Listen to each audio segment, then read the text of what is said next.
contract for VP's house was awarded in 2010 by President Jonathan's government at the cost of 7 billion naira, and the project was abandoned.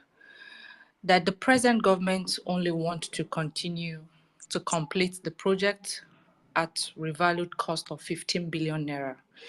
What is your take on this, sir? And in reference to, let's make reference to especially the budgets that was put out there for newspapers for different government parastatals. What's your take, sir? Thank you. Well, that issue of the VP's house has been one in which I've been called names by people, by the VP himself and by the minister, that I'm talking nonsense because I criticized it and I remain totally on my stand that it is not a priority. It is totally not a priority. You see, I agree it was awarded in 2009, 2010 by Jonathan's government. But what makes a responsible government is that at the time you assume office, you should be able to listen to the people. Governance should be demand-driven. Listen to the people, look at the needs of the people, prioritize the needs of the people. In this prioritization, you may have to abandon what has already been started, looking at the priorities that you need to tackle as quickly as possible. In 2009, 2010, when that project was started, things were not as bad as it is today. If you recall, let me give you an example. In 2009, 2010, a bag of rice is 7,000, 7,500. Today is 60,000. So you have it 8 times worse. And remember, people's salary have not changed. It's a similar salary within this period. And then you have a situation where they have had 8 times increase just using bag of rice. A loaf of bread in 2009, 2010 is between 100 to 150 naira. Today, a loaf of bread for 400 gram is 1,000 naira. So you could see the change. Transport, if you're going from, say, Lagos to Abuja or Onitsha, where I live, to Abuja, in 2010, 2010, you're going to be paying about 10,000. Today, you're talking about 20-something. So everything, if you're those who can afford to fly, it was 15,000 then. Now it's 100-something thousand. So things have changed drastically. In 2009, I bought buses. Some buses that I gave, innocent buses that just in 2010, I bought them about 5 million naira. Today, those buses are selling for something, 50 million naira. So this has changed drastically. We have less than 70 million Nigerians living in poverty in 2009, 2010. Today, Nigerians that live under poverty, World Bank I just reported a few days ago, is 104.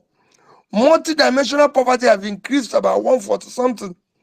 I can go on and on. You can't compare that time and today. Things has gotten worse. There's critical areas. Our inflation have moved from a single digit to now we're almost hitting 30 something because prices of food have gone up drastically. Unemployment in 2009 was about between 10-12%. Today, you have unemployment hitting almost 40. You can see the situation you find yourself. Our GDP per capita have collapsed Comparably, in 2009, 2010, we were better than, we were at par with countries like Vietnam, even Indonesia, Bangladesh was below us, Philippines. But today they've also passed us. Things has gotten worse. So you have to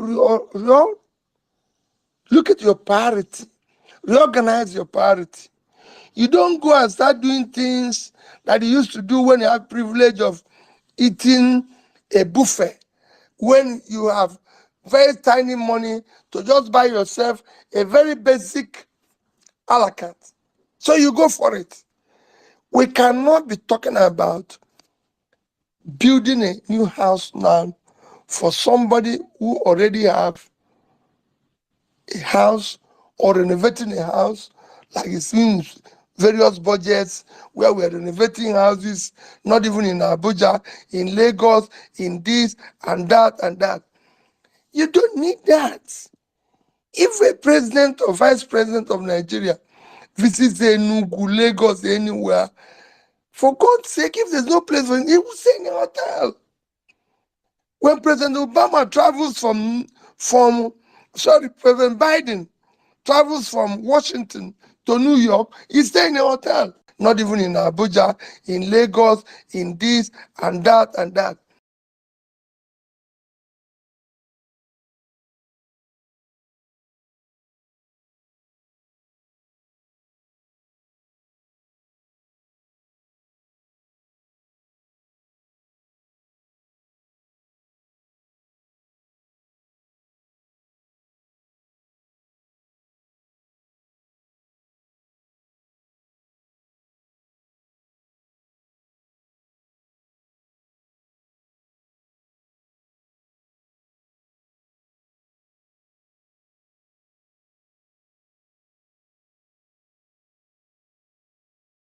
Stay in a hotel for a few days.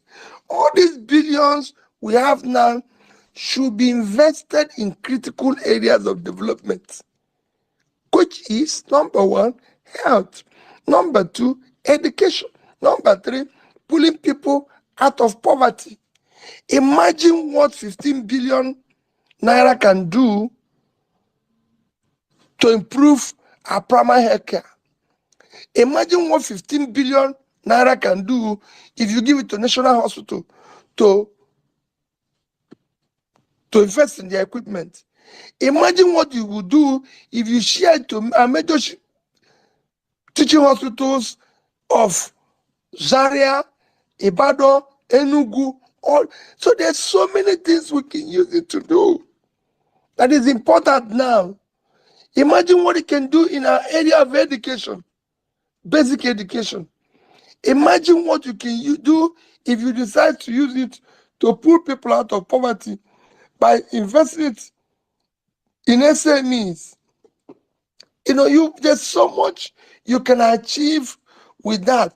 And that is why I said, no, not now. We don't need it now. We can use it for something else that will go a long way in helping the nation. That is my understand by it. You should reprioritize it. I have been in that situation. When I became governor of Anambra State, go ask anybody. We have a big, I think Governor Soludo is trying to complete it now. We have a major project which is supposed to be governor's lodge, government office, everything. When they brought it to me, I said, listen, we can't embark on this for now.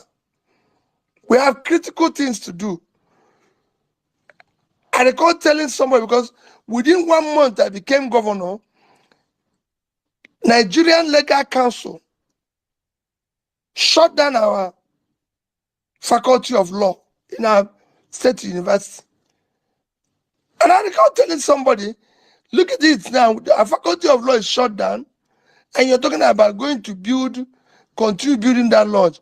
Now, since there's none available, I'm going to renovate what is there presently, renovate the office that is there presently, and go ahead aggressively and see that all these facilities are there I built that faculty of law, which again will require improvements as time go on. I built it under 1 year, just to make sure that those students were not thrown out of school, and bring them that we needed to do some critical things, including opening up rural areas so farmers can sell their goods at a better price and everything, than going to talk about accommodation, renovation, and buying vehicles. So that's what my criticism. And there's so many other items like that in the budget, which, like I said, I'm taking the budget one after the other. Okay, thank you very much, Your Excellency. Before we proceed, I would like to appeal to everyone here. Please do well to share this space on your various social media platforms, Facebook, Instagram, everywhere you belong. Do well to share this space.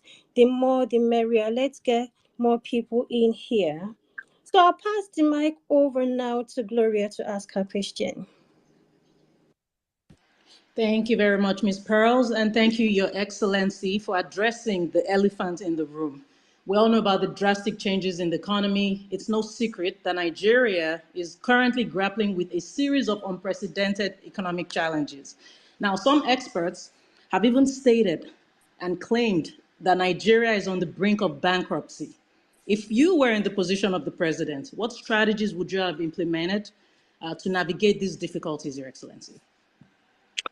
But even the present government said they inherited bankruptcy. So it's not just some experts. Everybody have agreed that we're bankrupt, and everybody knows we're bankrupt. If you're going to use almost 100% of your revenue to service debts, what else you need to know that you're bankrupt? First is that a bankrupt person has to behave like a bankrupt person. And the first thing you do is to cut your costs. You cut your cost. You do things that shows responsibility of going through difficulty. The way we're going today is not the way somebody who is bankrupt or near bankrupt should be going. I've said it repeatedly. The cost of governance in Nigeria is criminal. There's too much waste. Those wastes have to be cut off. And you've seen me complaining it, whether it's going to United Nations or going to COP in Dubai or doing this. All these things, people think is it. I'm saying this because I practice it at a lower level, subnational level, where you have difficulties that you have to manage your resources more efficiently. Ensure that you invest more in productive area in order to be able to manage your situation. Today we're borrowing money. A country in 2007, when President Obasanjo became president in 1999, Nigeria was owing about $29 billion. By the time he left, we were down to below $2 billion. Today, our dollar debt is about 47 billion. And then you have, by the time you add the local currency, we now have almost 100 billion debts in our hand. And we're borrowing more. And you're borrowing this money. The reason why all this borrowed money is not giving us problem is because we didn't invest it. We didn't put it into critical development areas. It was for consumption. So for me, the first thing to do is to apply the brakes on this consumption completely and focus on ensuring that all borrowed money are used in critical areas of development that is productive, that will impact on growth. Because that's the only way you can start turning things around in order to be able to generate more revenue, service these debts, reduce it, and everything. So for me, first is that we have to cut aggressively cost of governance.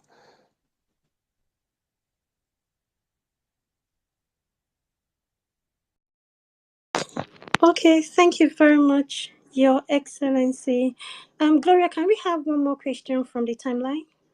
Absolutely. Now, prior to the 2023 elections, we know there was an unprecedented surge of adrenaline among the youth in Nigeria and even throughout Africa. And this marks a significant impact on the political landscape.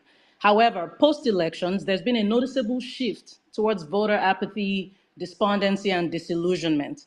And this brings me to a question from somebody in the audience at Lord Tyrion 4. He's asking, Dear Peter Obi, how are you going to revive and sustain the interest of first-time young voters in the electoral process given the last elections? What do you expect Obedience to do? Are you setting up a system to sustain and build momentum? Thank you very much. What I'm doing, let me just say it.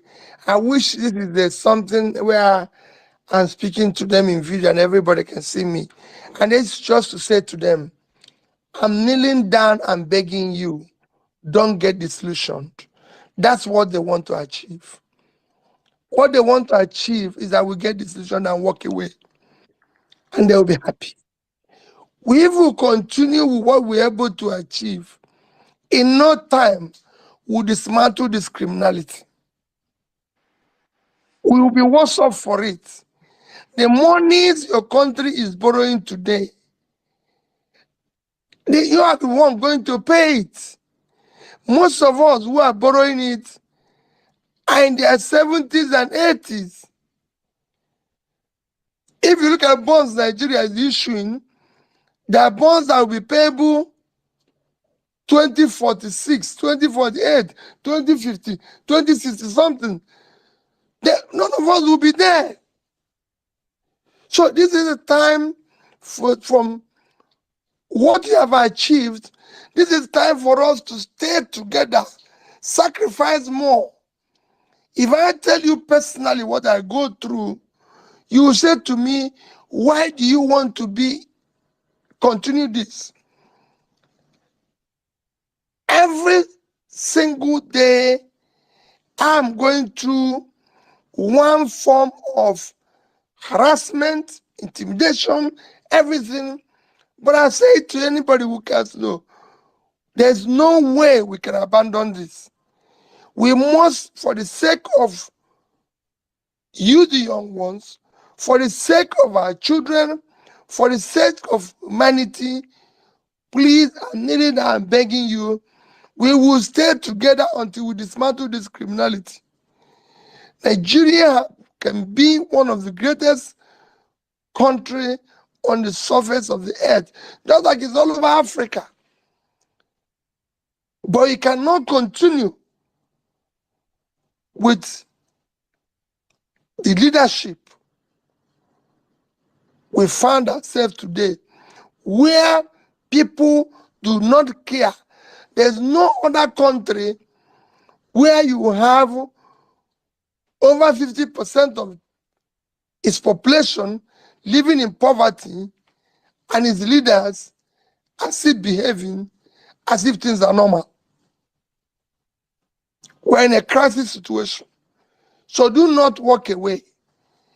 Let's stay together. Of course, for me, be rest assured, I'm committed to it, and I will be moving around. We've started talking now. I said that beginning next year, we'll move around, say thank you to people, find people where they are, be able to say thank you, and be able to encourage them. I know the journey is difficult. I know that we are starved. I know that we're everything, but please, let's continue. Thank you very much, Your Thank you Excellency. very much, Your Excellency.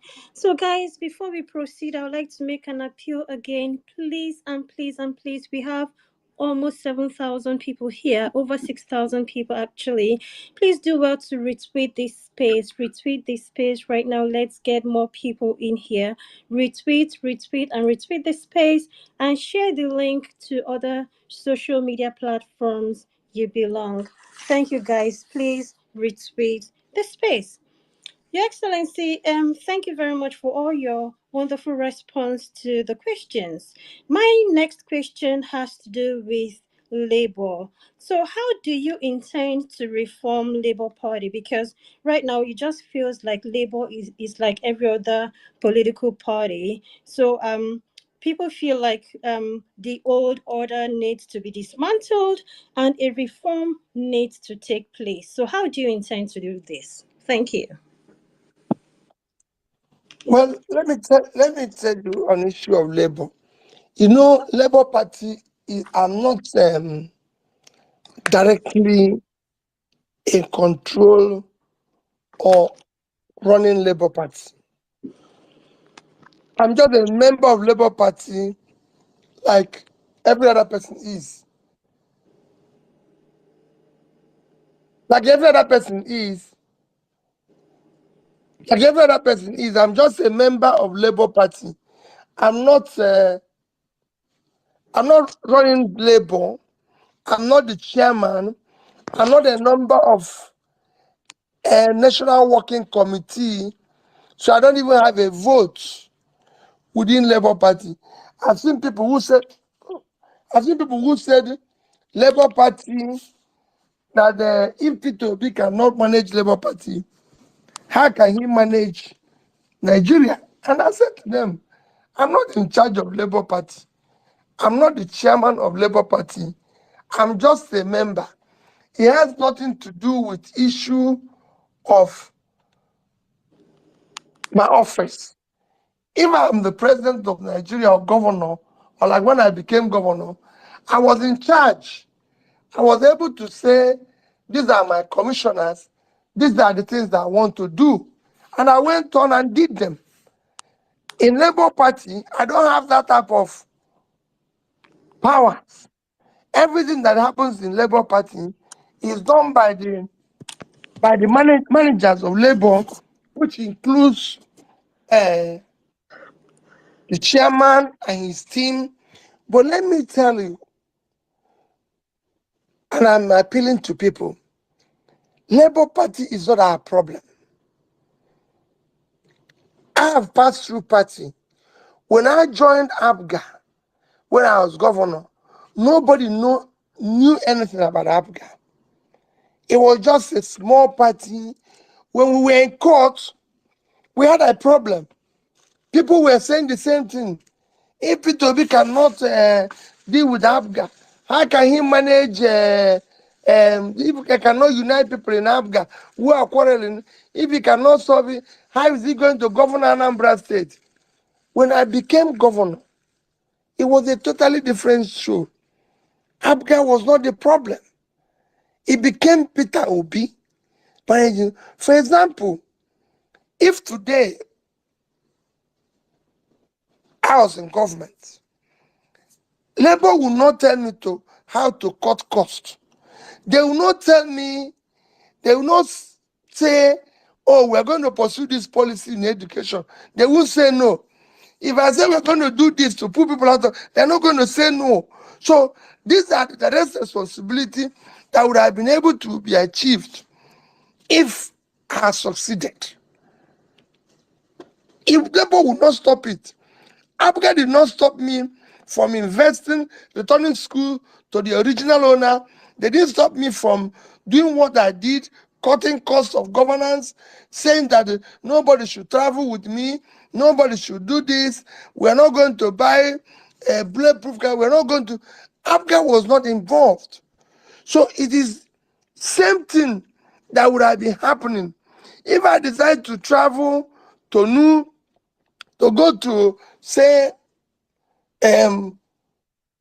United Nations conference with 5 people, Labour is not going to say no. If I decide to go to COP in Dubai with 5 people, Labour is not going to say no. So when people mix up these two things, Labour was a vehicle we all belong. It is an ongoing thing. It is good to reform it, and that is being preached every day. To understand, that this is Labour is not a new party we formed. It is a party that has been there for years with its own distance, and you cannot remove it that it has some similarity with the existing ones. Yes, it is. But if we have succeeded, you would have seen different things. Change comes from a little number of people. If you look at when we are campaigning, you could see faces that are not traditionally partisan. The likes of Atedo side, the likes of Pastor Tommy, Aisha Yusuf, all these people. So it was like bringing people who have like minds and saying, if we succeed, we would have been reforming the country, reforming labor, reforming everything. But like it is an ongoing process. But I don't want a situation where people think, oh, that we must fix labor now in order to get to where we're going. It is all the same ongoing process. Where it is people, a lot of people who supported us, who obedient, who believed in what we are doing, we're not members of Labour. We're just trying to attract them to enter Labour. And again, if all of us enter Labour Party and everything, we'll be able to again change that situation. I've seen people say, oh, Labour is not winning local elections, and because it's not winning local elections, how is he going to win national one? How is he going to do this? Let me be honest with you.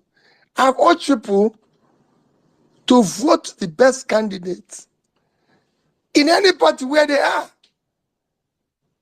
To best the best candidate.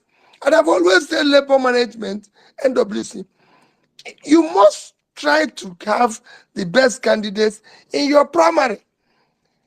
I, Peter, cannot control it.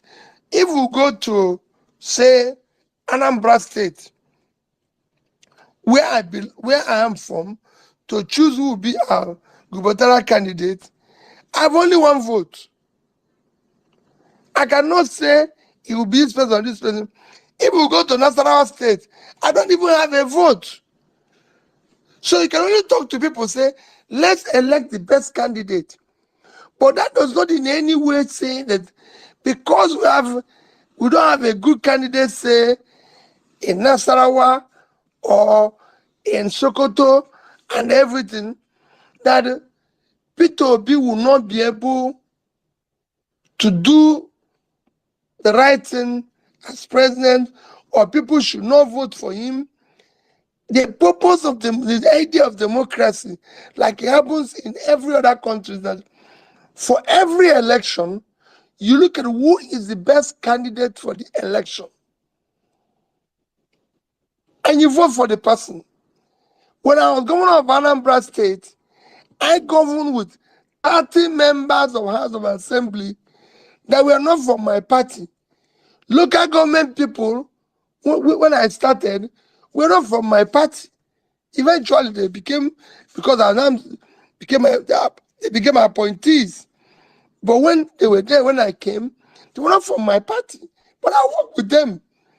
The House of Assembly people, I worked with them. And I achieved the results we achieved. And the same thing, if I have 36 governors today who are not from Labour, and I'm the president, I can tell you, I won't even notice them.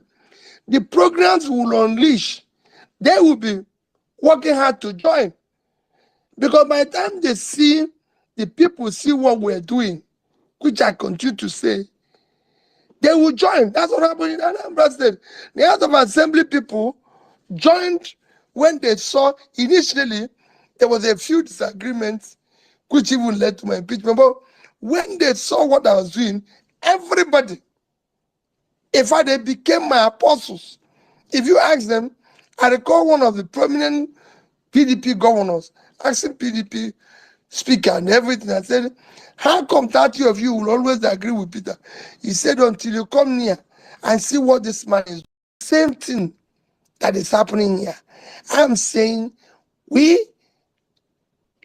let us remain focused on our goal, which is to ensure that the right leadership and the right things are done in our country, Nigeria. Thank you very much, Your Excellency. So, guys, before we proceed, I'm going to appeal again. Let's keep retweeting this space and sharing as much as possible to other social media platforms you belong. Also, remember to ask your questions using the hashtag Peter Obi Unparalleled Facts. Only questions asked using this hashtag will be asked. Only questions posted using this hashtag will be asked here. Moving on, I'll pass the mic over to Ms. Bolanle for her question. Your Excellency, thank you so much. I'm enjoying your answers. This question I'm going to ask is around the COP 2023 agenda. Right, so bearing in mind that Nigeria has not experienced the industrialization seen in the West, and knowing that our economy is driven by cottage industry and SMEs, is the push towards a zero carbon future by the West to the detriment of economies like ours? Well, I've answered a lot when I was campaigning and said all this will be negotiated based on our need and our development.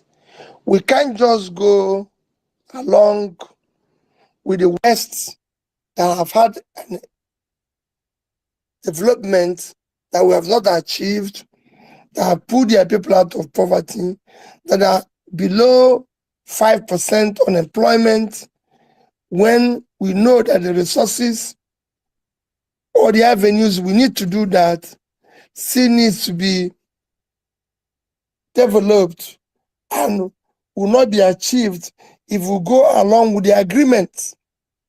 But that needs to be something that we must bring to the table for people to see what we're doing. China and all this wasn't going along with them before.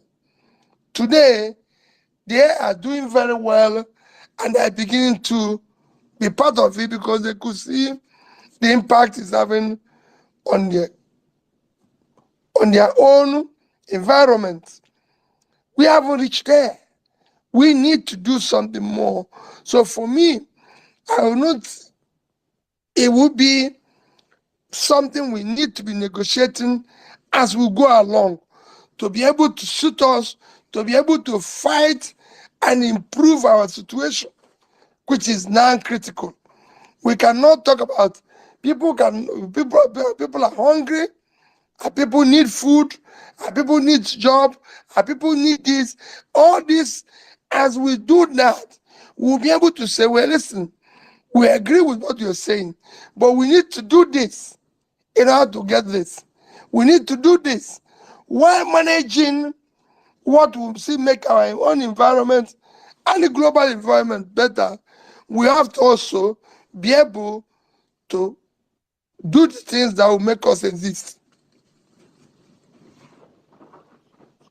Thank you very much, Your Excellency.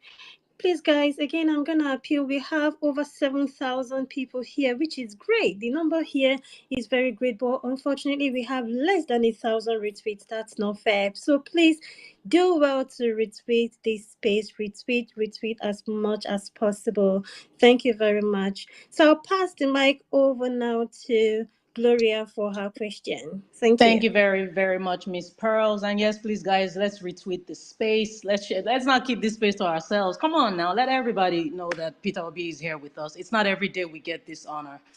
Your Excellency, we know you're extremely popular. I'm talking global level popular. Yet there have been misconceptions about you and your political platform. For instance, considerable discussion regarding your financial dealings have come up, specifically allegations that you invested Anambra dollars in Fidelity Bank and even in your brewery. There have been allegations that you profited from these investments. Could you please clarify these claims and provide your perspective on this matter? Okay, thank you very much. Two things. One is that first is that no Nigerian, today we're talking about debt in Nigeria. No Nigerian governor ever that I know, maybe there is, that have been able to save $1. $1. Nigeria itself, you heard what the international financial institutions have said about our reserve. That our reserve doesn't even exist. And we're owing $47 billion today. So I want us to start from that premises. And there was no law that compelled Peter Obi to save. No law. In fact, if you go and read my 3 points why I was impeached within 6 months of being in government, it was about all the things I'm talking today. And it is important that I always repeat it for people to know. I was impeached for 3 items and thrown out of office. Item number 1 was my own office. There's an approved budget when I won the case in court against Dr. Chris Ngige to become governor. There was an approved budget to refurbish my office at the cost of 298 million. I did everything with 43,200,000.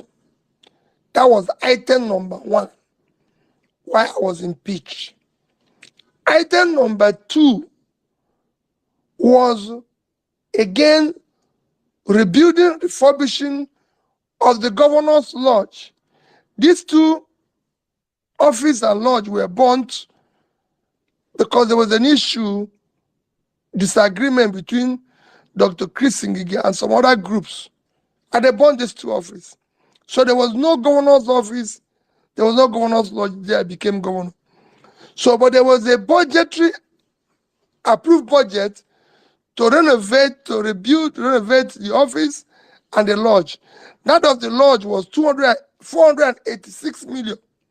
486 million. I did everything with 81 million. That was number 2 item why I was impeached. Number 3 item was that because I was saving money. I had gone to the House of Assembly and said, there's no way we'll consume whatever we get from statutory allocation. That this money being given to us comes from a diminishing asset called oil. And it is meant, this money is not meant for us, it's also meant for future generation. So we should save some. So it is imperative that we save 5 to 10% of everything we were able to receive. And I can say that the day I left office, all money that I received, state, local government, and everything, was about 600, about between 550, 600 billion naira. And I was able to save between 10 to 15% of this the day I left office. And as at that day, I was not owing salary, pension, gratuity, any contract that had been executed, any supply that had been delivered. I was not owing any. Not. In salary, I have 2 months' salary kept for the incoming governor. I decided to invest Anambra State money, this saving, in 3 areas: Naira, cash, dollar, and investment. So if you see where I said I left 75 billion naira, which was the equivalent of $500 million then, you see there's a 25 billion naira, there's $150 million, because as at that time, dollar was about 150, and there's 25 billion invested in different assets. For the naira component, which was where your question is, for the dollar component, which was where your question is, in the dollar component, we bought bonds. The bonds are specified with interest. For example, all of them was not invested in Fidelity Bank. And by the way, I do not own Fidelity Bank. Fidelity Bank is owned by, they have a total of 500 and something thousand shareholders. Because I passed through Fidelity Bank, owned their shares and was chairman, everybody said, it's your bank. No individual owns bank. So other people are involved. No bank in Nigeria that I know, maybe I'm wrong, that one single individual owns more than 20%. Maybe there is. So I do not own Fidelity Bank. But that is by the way, that's a story for another day. I did not invest this money, $150 million, in Fidelity Bank. Access Bank of Nigeria, I invested about $50 million. And they're all in bonds. Those bonds, their yield were clearly indicated. Nobody, not me, not anybody, can benefit from those bonds, because their yield are clearly indicated. The next bank is Diamond Bank. Diamond Bank, again, the yield is indicated. It's about 7% or so. It's clear. It's documented. If you want, give me your details. I'll fax you the documents. You will see the yield are there. So it's not something, it's an open thing. Number 3 is Fidelity Bank. Again, in each of these is $50 million. And we have a law backing it, calling it Future Generation Fund. If those monies were kept today untouched, without adding 1 kobo, without adding $1 more, it would have been now about 270, call it between 270, 290, even up to $300,000. Imagine if Anambra State today had $300,000 million. Imagine if they have today $280 to $300 million at almost 1,200 per dollar. They will be sitting on 360-something billion naira. No other state has such. The idea was that we were saving money. I recall listening and reading with joy that Soludo signed with Afro-Exim Bank for them to support Anambra State, which is going to be a loan with $200 million. I recorded it with joy. And I asked myself, imagine if they didn't touch the one I saved, and it's about $300 million now, and Anambra is able to get additional $200 million, combine it, it'll be $500 million, because our target is that if they continue to save at the rate we were saving, by year 2030, Anambra would have had about $1 billion.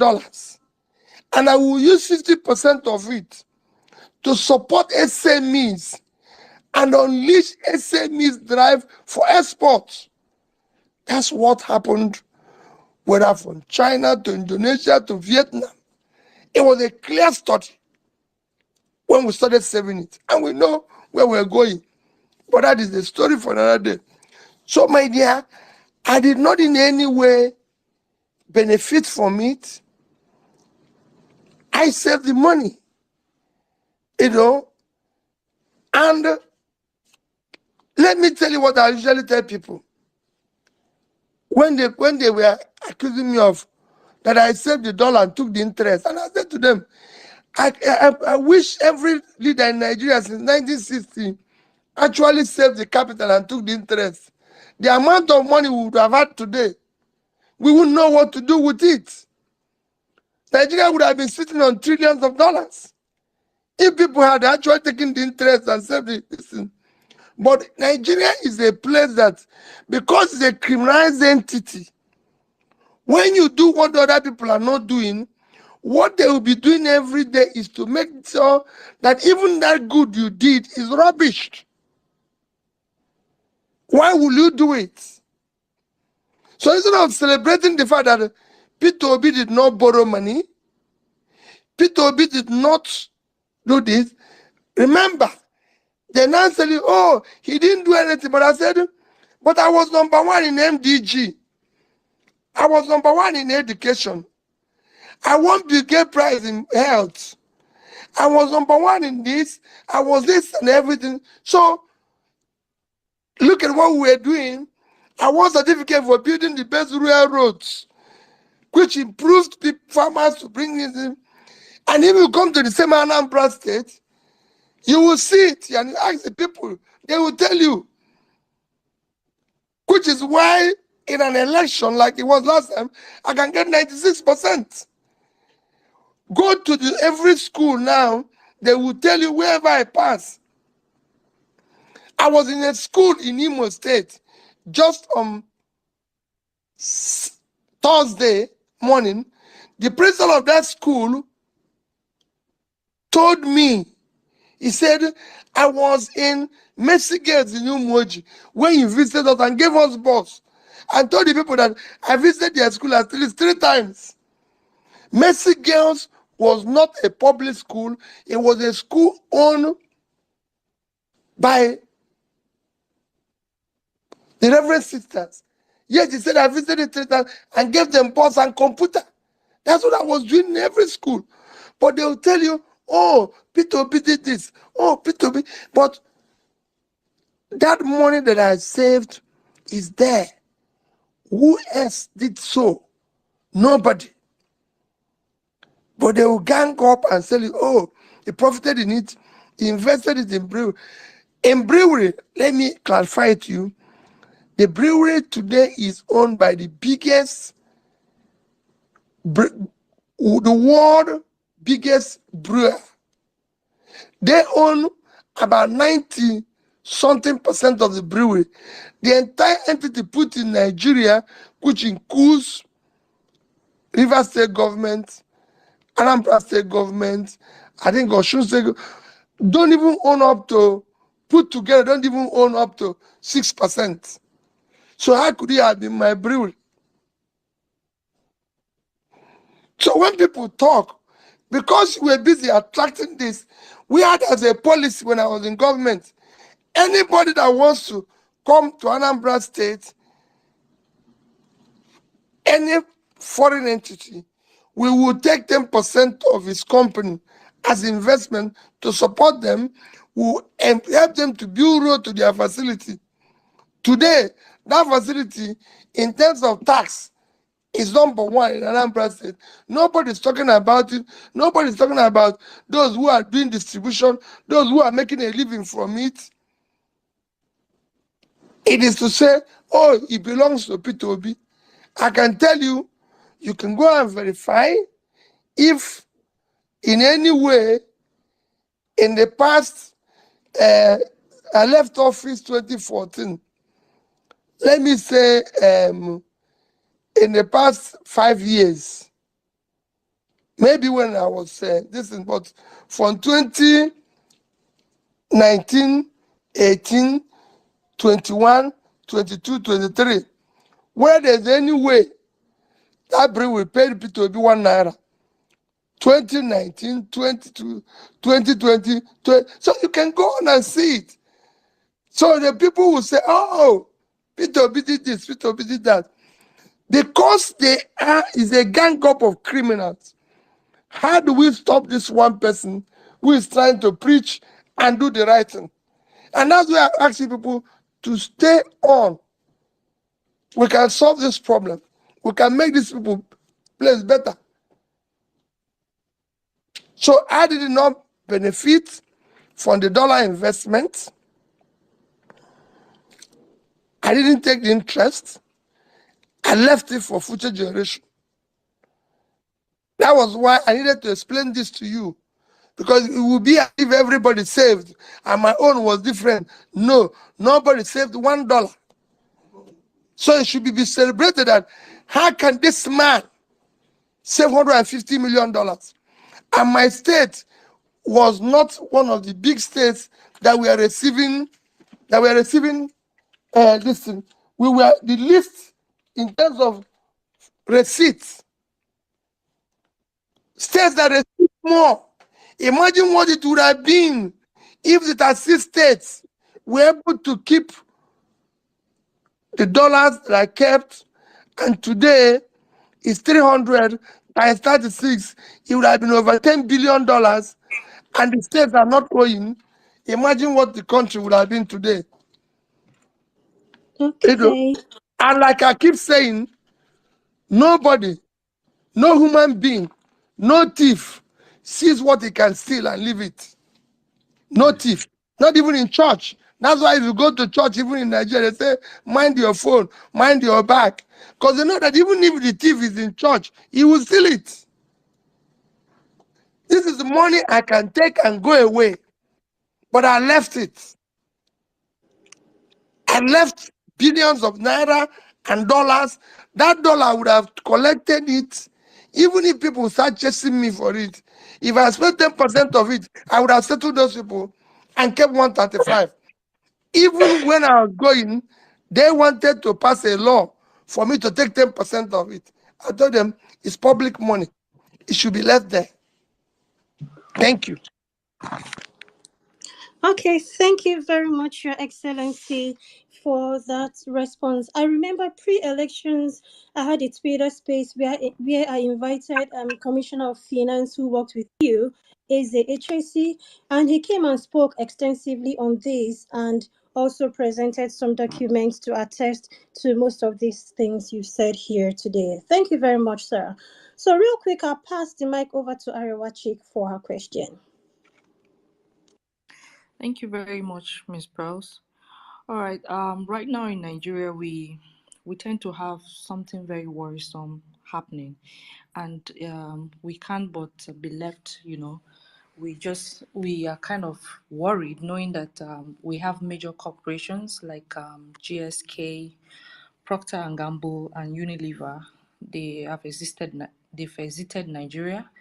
What are your thoughts on these developments, sir? Thank you. Well, thank you very much. I've said it before that we must move from consumption to production. And that means you have to support businesses. Businesses thrive in a conducive, business-friendly environment. Businesses thrive in a conducive environment. Businesses thrive where the disposable income, so people can buy their goods. My sister, 15 years ago, P&G, in their global body, took Nigeria as a country of strategic importance and built a world-class distribution facility in Abara. And for them to abandon it today takes a lot, because things have collapsed. When I answered about who was the person that was comparing 2009 till date, it was very simple. In 2009, 2008, when they took this, they saw a country that was growing at 6-7%. They saw a country where things were getting stronger and better.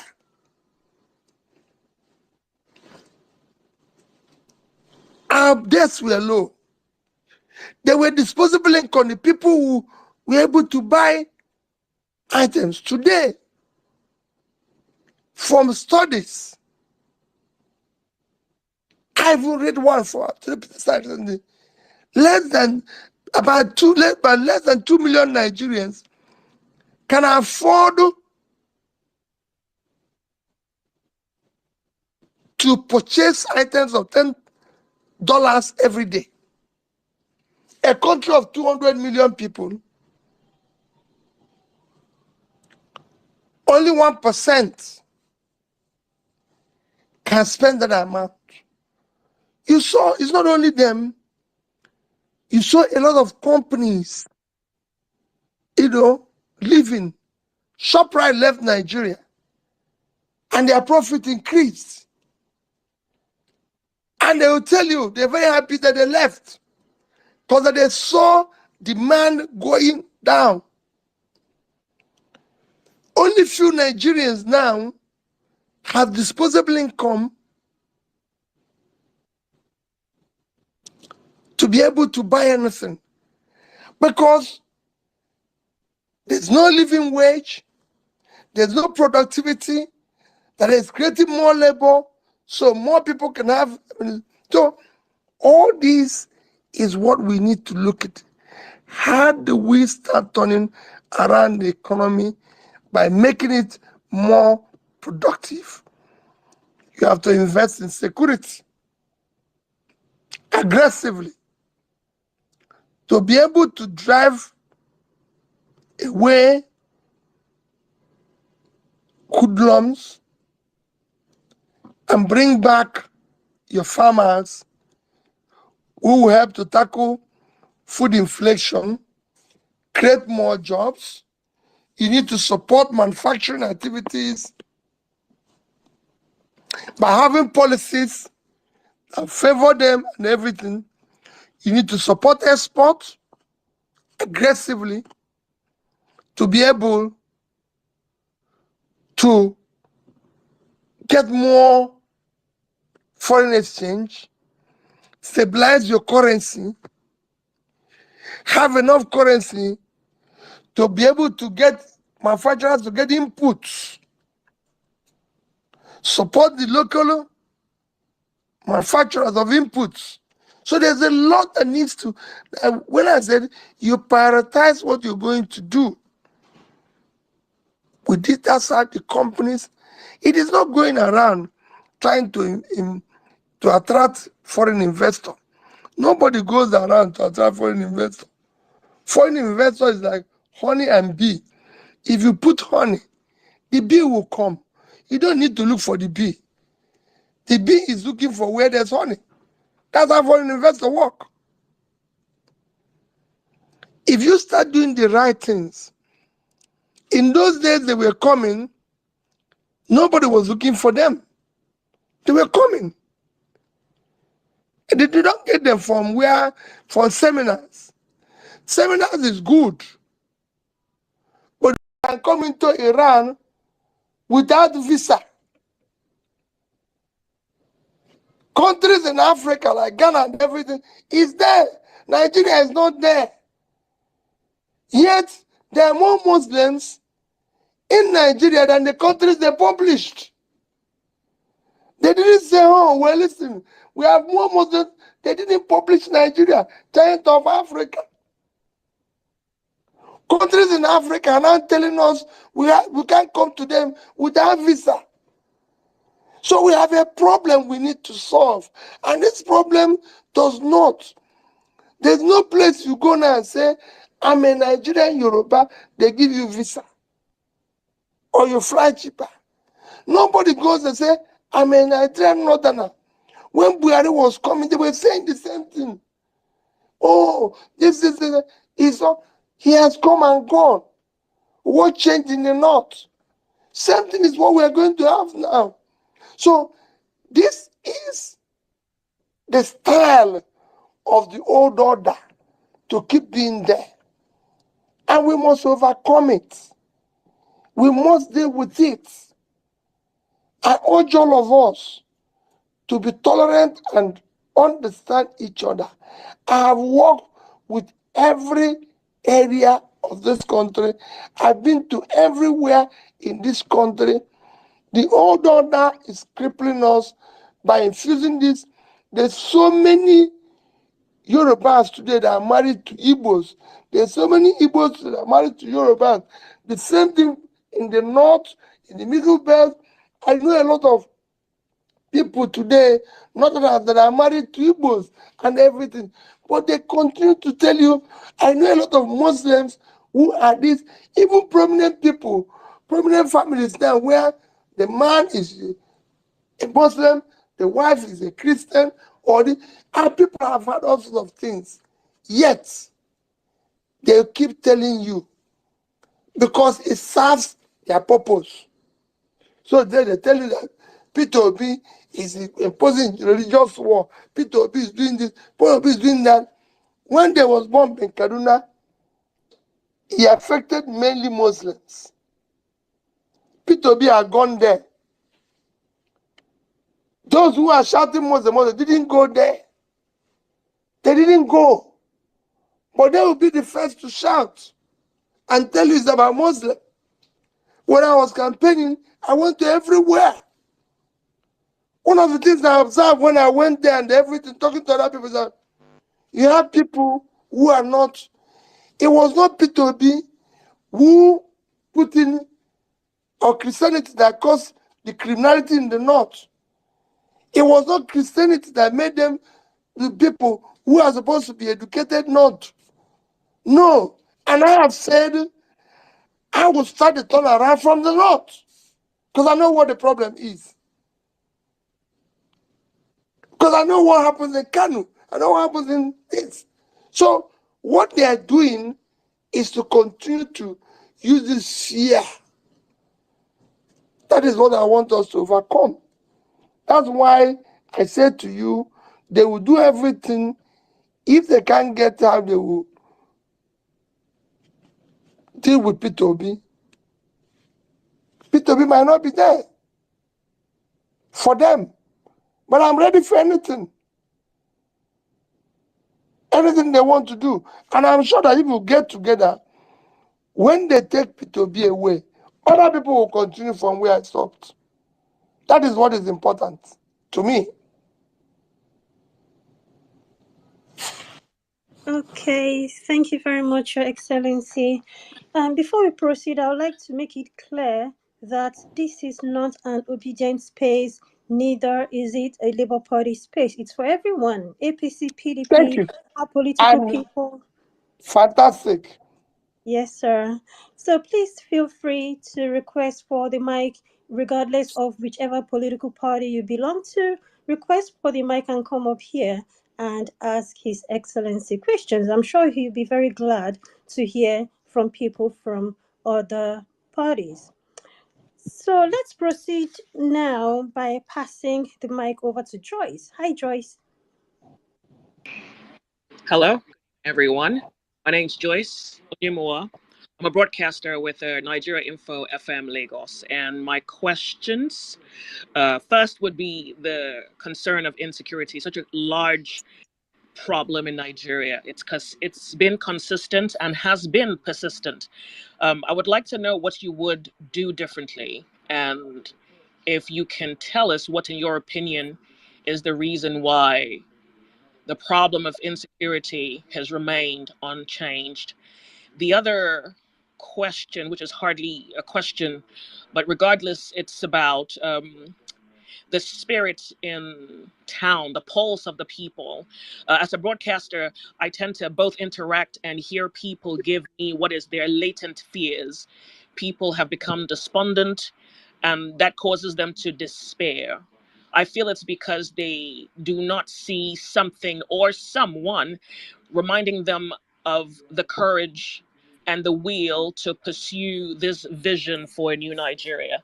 And in that regard, I'll be willing to extend an invitation, if it is convenient for you, to come on radio to speak to people, to remind them of the impetus it will take to be the Nigerians in the new Nigeria, and what it would, require of them in order to achieve the new Nigeria. Thank you.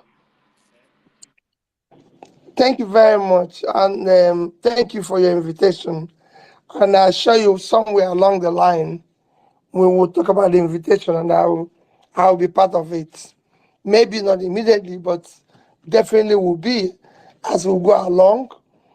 On what you talked about, insecurity, there's no way you will not have insecurity. We're going through now.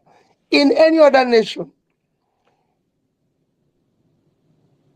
my sister, you can have 50% of your population living in poverty.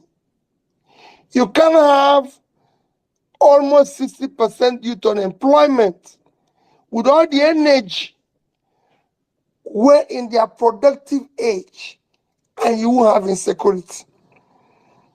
It has happened in countries and countries over the world.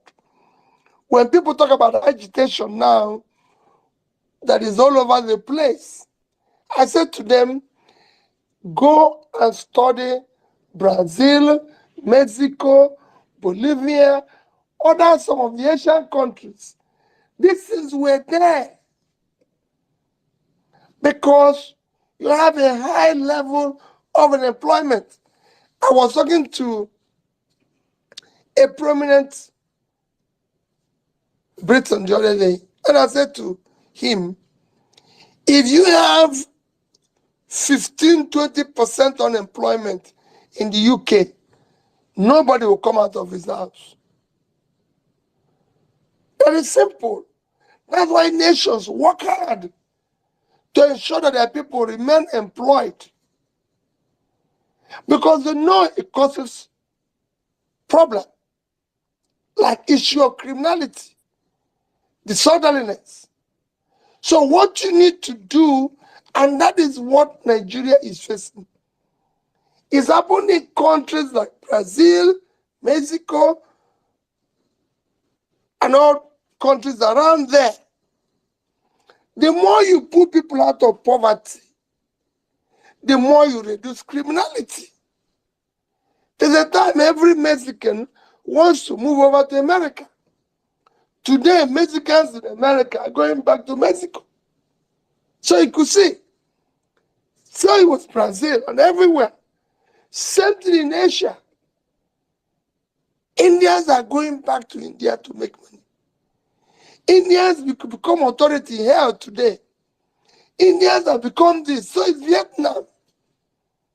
So it's Indonesia. Today, Indonesia health setup has become exemplary. When I talk to people, authorities in health globally, they say to me, Peter, go and see what Indonesia is doing with the issue of their healthcare. So the more you do the right things that propel development, the more you have your people. Before, Nigerians were not running away from Nigeria. When I was in university, everybody wants to go to university in Nigeria. Only few people want to go abroad. Today, I had one of the famous pastors tell me a story that they pray for people's wish. That he was surprised when he said, people are looking for visas to go abroad and do this. And he wants to pray for them. Everybody came out, including old women and men. And he asked them, they said they want to go too. Everybody wants to disappear. And people are dying across the oceans. And people are dying across the deserts, wanting to go away. Why? Poverty. It wasn't so. Because then when it was good, you enter Nigerian Airways from here, it's only about 200, 300 naira. You fly to London, you don't need a visa. I just said that Iran have just listed countries that can come without visa. They didn't put us. And this is what is happening to us. Dubai, 1991, when I went to Dubai for the first time,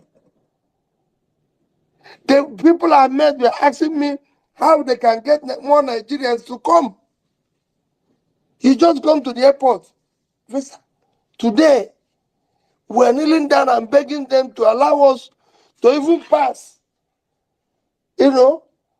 So everything we've been denied everyone because things are not working. That is why you have criminality. We need to deal with it head on. And we have the resources to start reversing that. It's not going to happen overnight. But we can start doing it. And that is what I am saying. And that is what I want to do. And that's what I've done in a smaller scale and can say it will happen. It starts with the leader. The leader must be clear on where he's driving this vehicle to. And that's what I want to do. That's what I want us as a body to continue to agitate for. Where there will be respect for rule of law, where the executive, legislative, and judiciary will be men and people who want to sacrifice for this country.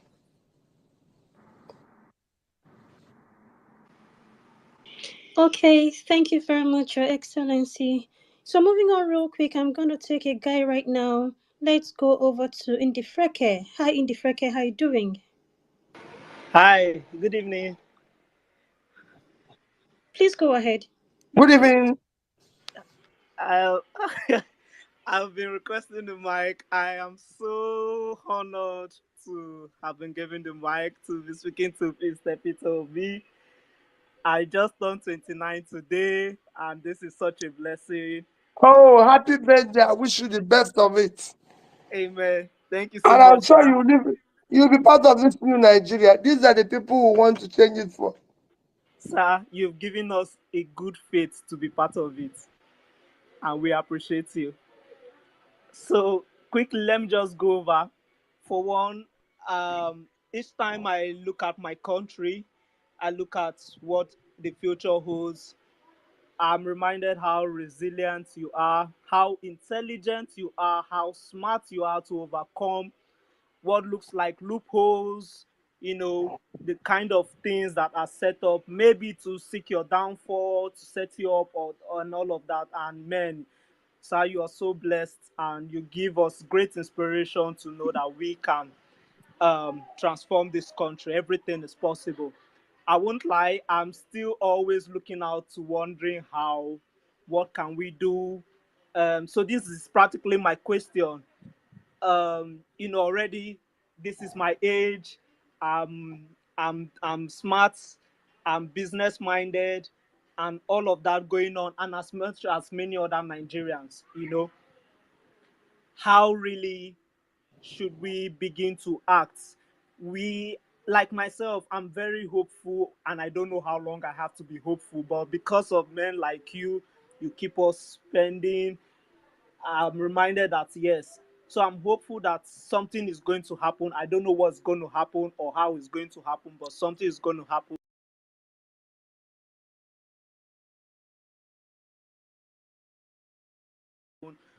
But in the meantime, while in the tunnel, how can we live and gradually take our? I think one of the mantra you really put in through taking back Nigeria is the idea of not doing it in the same manner that we are trying to eradicate, which is, rigging, fraudulent acts, and all of those kind of aspects.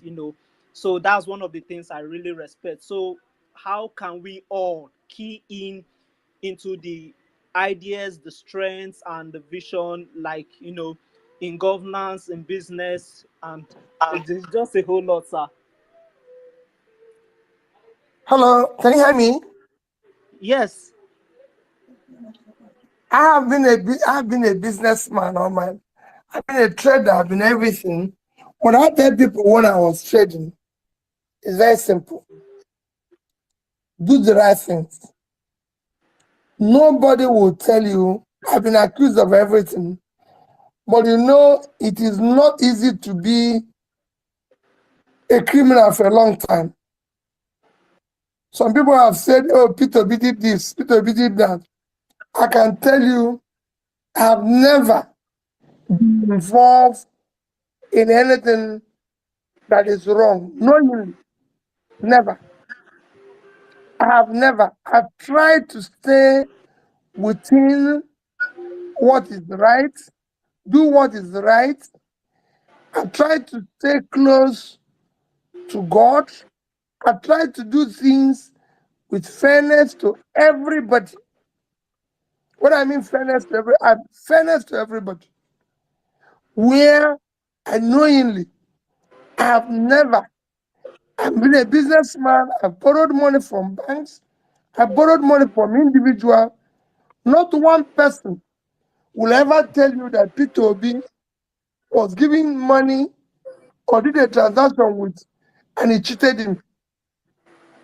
Instead, I've been the one that people have cheated. And I take it. Because for me, I tell people, nobody will ever lose his trust on me. If you give me money, I want to use it well and pay you back. Even till today, I do borrow money from individuals. I do borrow money from a system, and I've tried to show those who gave it to me that it is their own, and I'm paying them back. Today, we owe people, even from this exercise we went. But as much as possible, those who are genuine, who did the right thing, and we genuinely contracted them or borrowed money, we're paying them. Whatever we can get, wherever we are. Even those who represented us legally, I said to them, I'm owing you. It is my responsibility. I'm looking for what I can do to get money to pay you. But I'm not going to say because this is my condition or this is my situation, I'm going to do the wrong thing. No.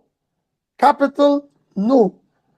I'm not going to jump and say, okay, these people are going to give me something, this and everything. No. People, I can tell you, the offers I get today is mind-blowing. On the other way around, for refusing the offer, what they want to do to me is also very frightening. But I'm ready to go through anything. And I can keep telling people say, oh, Peter, you put your life on the side. If I die at 60 something, I didn't die a young person. Some people died in their 20s, 30s, and everything. And by the basis of God, I have kids who are now graduates and doing their own thing. So if I go, fair enough. As long as I don't deviate from this what I set up the day I decided to get involved in government. I'm happy that my experiment in public life, nobody will say, oh, he was involved or took any failed bank money. My involvement in government at the lower level, it didn't happen. And at this particular level I'm seeking today, what I want is God to use me and all of you to change this country. So sacrifice, that's what I can tell you. Do the right thing always, in your own small way. But once again, happy birthday. May God Almighty that has been with you all this while continue to bless you always.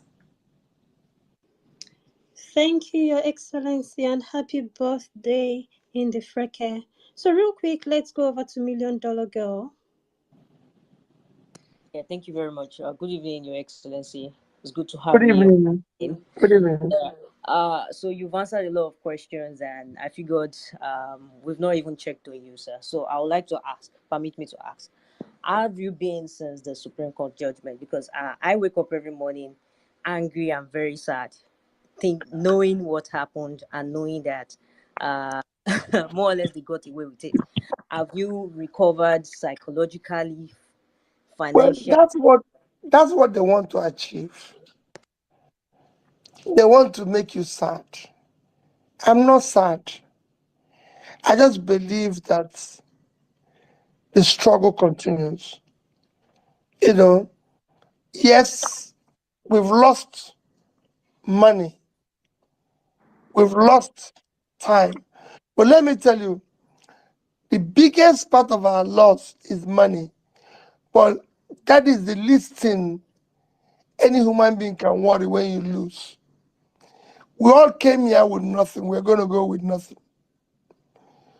The only thing we're going to go is the impact we made in the society.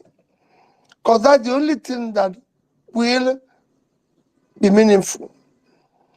It doesn't matter how long we are or how long we live. I was in a conference the other day and somebody said, oh, the government that made impact, those who are making impact in Rwanda, in Singapore, is because they stayed a long time, they were there. I said, no, don't say that. How long you stay is not important. You can be there for a very short time and make impact. And I gave them an example of those who didn't stay long. I started with Mullah Muhammad in Nigeria. I said, when he became head of state, they wanted to build for him a presidential mansion. He said, no, let's use the place to build 1,004 flats, which is there today for civil servants.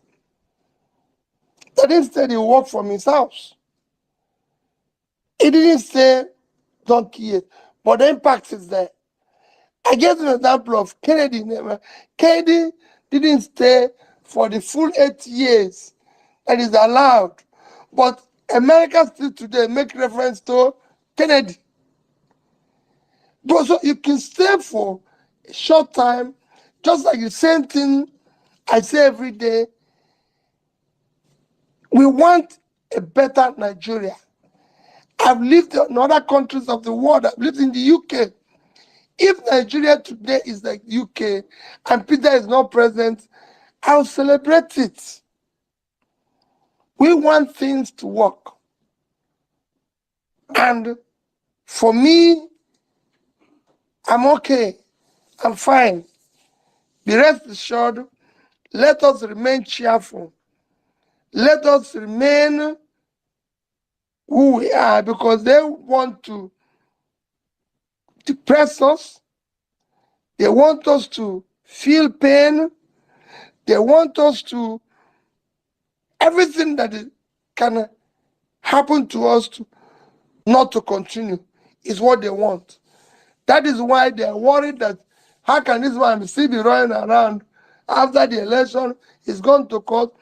When I tweet now, they have hired thousands of people they're paying. And the youths, women fighting for, they've hired thousands of them. When you tweet now, they come back. Stupid man, you'll never be president. You're foolish. The other day, you raped a woman. There are all sorts of things in it. Yeah. And I laugh. You know, you'll never be this. You'll soon be killed. You're a thief. You stole money. That's why you went to Anambra State and bankrupt the state. Killed people, stole all their money and everything. Yes, it is coming after you. ICPC, they've set up everything. And they are going there. And the people who are doing this now, young people, somebody told me how much they are paid, how many of them have been hired, thousands of them being given money. And I asked him, okay, you're doing this. Tell me, how long will they pay you this money? Of what use is it to you? In your village, do people buy food cheaper? No. Is it enough for you to meet up your obligation? No. Peter just wants us to work. If he works, it works for everybody. I've lived in a system that worked for everybody. And that's all I want. So for me, I'm fine. I'm healthy, and I thank God for it. I don't have any issues or anything to worry about. It might be difficult. It might be painful. I'm struggling. My wife, my children might be going through it, but we all have our different problems to deal with. So I thank you for your care and everything. Thank you very much, Your Excellency. So, real quick, let's go over to Omar Sissoko. Hi, So I'm not Omar. going to have time to ask my questions, please. Yes, I'm gonna come over to you. I'm just taking everyone according to how you came on stage. Thank Thank you. you. Good evening, everyone. Good evening, Excellence Good Obi. evening. Thank you for everything you're doing for Nigeria.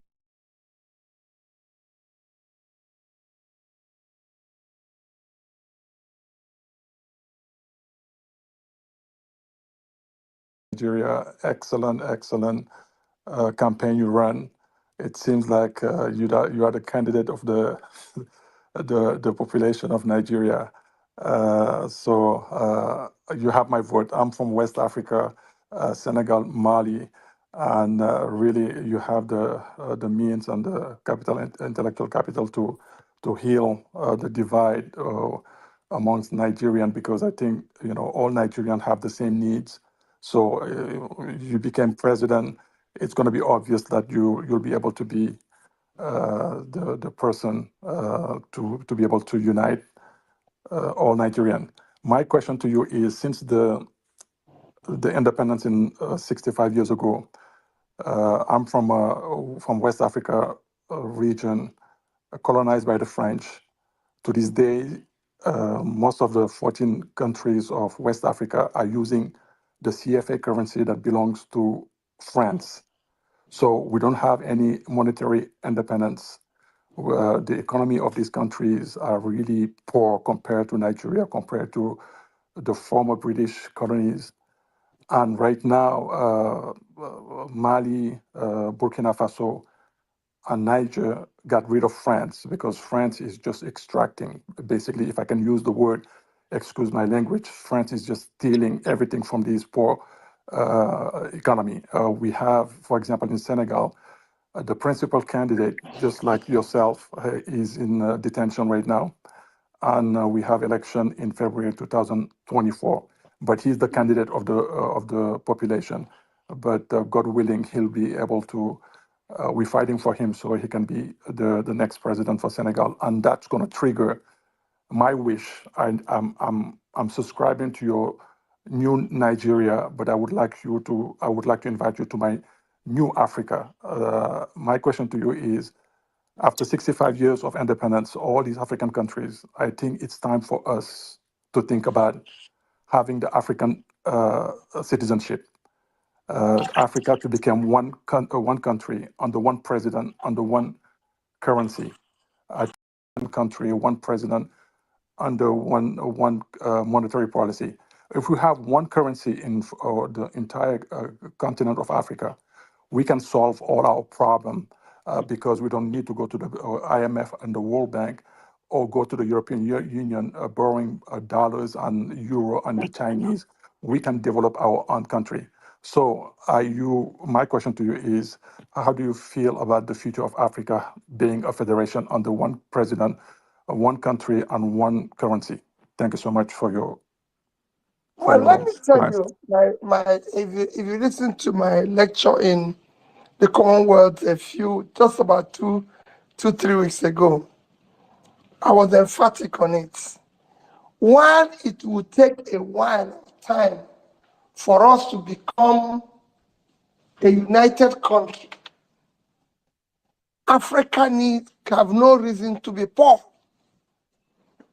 because the only continent of the world that today you can say there's a future for development and creating that enormous is Africa. And Africa is so blessed. Today, Africa have the highest concentration of minerals, the so-called natural things. Africa. All the things you're looking for, the biggest deposit, the country with the highest amount of what they can call natural assets today is Congo. Natural resources, Congo is sitting on 24 trillion worth of natural assets. They have no reason to be poor. So is Nigeria. We have from oil to other minerals to everything. We have no reason to be poor. From South Africa to all over the place, we have what it takes. Africa have of the world's 60% all cultivated land today is in Africa. So Africa can become a food basket and power to the world. There's so much in Africa have a youthful population. While the other people are aging and everything, in Africa, we have a youthful population that is in their productive age. But because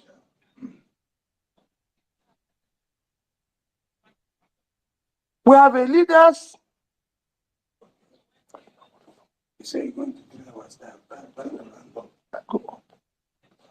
but they have leaders who don't want that. Because those people you're calling are using those leaders. It will shock you. I was campaigning to be president of Nigeria. I'm going to tell my story around my book one. People are inviting you, oh, we want to see you in different capitals of the world. And you go there, people say to you, we're going to put in this amount of money in your campaign, but this is going to happen, that is going to happen. I said, wait a minute, you're talking about my country. You can't do that. Why are we going to be going to United Nations to complain or beg about what God has given to us? Our seas, our waters, our oceans are being occupied, and all the resources there are going to foreigners. Why are we not going to United Nations to complain about foreigners in our territory? Our natural resources are being mined by. So the things we need to do, and I can tell you, it will happen. We will start by making sure that people are the ones in charge, running our affairs. We might not be united, but I keep saying Europe is not one, Asia is not one, but they found the common reality that they need to work hard and deal with their own issues. And that is where we will start. We must come together as a country. We must be able to have peer review mechanism to be able to say to the African leaders, OAU, everything must work as a family. We must be able to look at an African leader and say, you're wrong. You shouldn't treat your people like this. We're Africans. We should be able to say, have leaders who will not be there forever. Should be able to have laws within Africa that shows, I've said in Nigeria, for example, and I continue to maintain it, we should have a 5-year tenure where you do not have to come back, because re-election has cost us a fortune. So 5 years, you go, and we rotate it all through our 6 geopolitical zones to be able to manage the problems within us and focus on voting the right people. People say to me, oh, no, I said, give me 5 years. I will show the direction that nobody can reverse. Because when people see that it's going well, if you want to reverse it, they will deal with you. In Anambra today, nobody can reverse what we did in education. Our education is thriving. Our health is thriving. If you go, when I started, there was no single school of nursing sciences. Today, we have about 8, and they're doing well. More and more are bringing up. In fact, other people are trying to now, I've seen 2 now coming up. So you cannot reverse it. If you reverse it, the people will protest. So for me, it's all about United Africa, because that will take time. The same people will come and disrupt it. So let's get people work. Let us come together first, separately as we are, and start doing things, start trading together, start showing each other, making sure that this after which we have signed the agreement is working, make Africa to become productive, produce say goods. Today, trade within African countries is still below 10%. It should be more. And it's not something you talk about. It's about, again, having people who are competent to drive the process. Shouldn't just be 1 or 2. It should be all over Africa. Thank you. Thank Can I you have very much. one more quick question?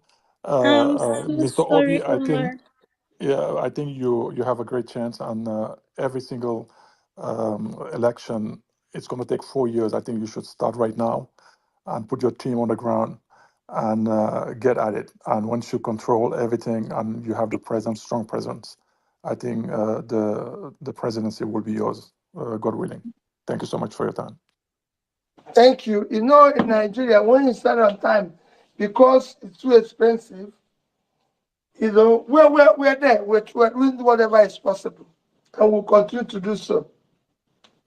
We're going to pinch in. We're going to be helping out. Thank you. You're welcome. Okay, thank you, Omar. Thank you, Your Excellency. So I'm still taking everyone according to how you came on stage, and I'm having a gender balance here. I'll take one lady, one guy. So right now we'll take Sarah. After Sarah, we'll go over to Briggs. Hi, Sarah. How you doing? Sarah, are you there? Okay, Sarah is not there. Let's go over to Briggs. Hi, Briggs. Okay, hi, I'm here. Please go ahead. Good evening, everyone. Thank you for the opportunity. Okay, so Your Excellency Pio, Nigeria can always have one president at a time. Now, Yes. everyone who's vying for this position means well for the country. That's what it means. Now, the present administration is on. would it be out of place, since you're not able to become the president, to offer hand of fellowship to work in this administration to make it work and make it better for what you want it to be? Now, That's exactly what I'm doing by being in opposition.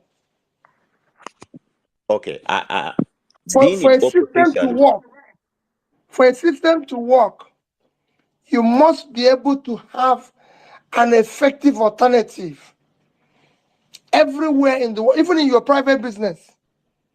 You must have an alternative. That the reason why you're seeing America, Britain, everything, the first world develop is because they have an effective opposition. What are the things that have killed Africa is not having effective opposition, because everybody is lumped into one. That's what I'm providing now. And I can tell you, I can show you places where things would have gone wrong and people said no. Listen, Peter Obi will oppose this, or this person will oppose this. That is exactly what I'm doing now. That's why I'm even advocating that we have to either go back to parliamentary system or have a near parliamentary system where whenever there is in the parliament anywhere, when it's presidential questions time or prime minister's question time, he answers it himself, not through subletting it to somebody we didn't elect. So I'm doing that. And when I was governor, I tolerated that. Go and ask people like Dr. Chris Ngige and everybody. I allowed them to criticize what I'm doing. That's the only way to work. okay, so let me add to this, sir. Thank you. If you are heading the economic team of this administration, largely the economic team churns out policies that are people oriented and people friendly, Your Excellency, sir. If someone like you with your knowledge heads the economic team, trust me, whatever you want to do for Nigeria will be in place and it will be passed. So why not be in the ruling party and leaving the opposition now that it does not work? No. It would be wrong. It would destroy the system. Because let me tell you, let me tell you, a leader, what I'm saying now might look easy, but every leader has his own purpose and his own time. The people today, I'm not saying they don't have the best of ideas.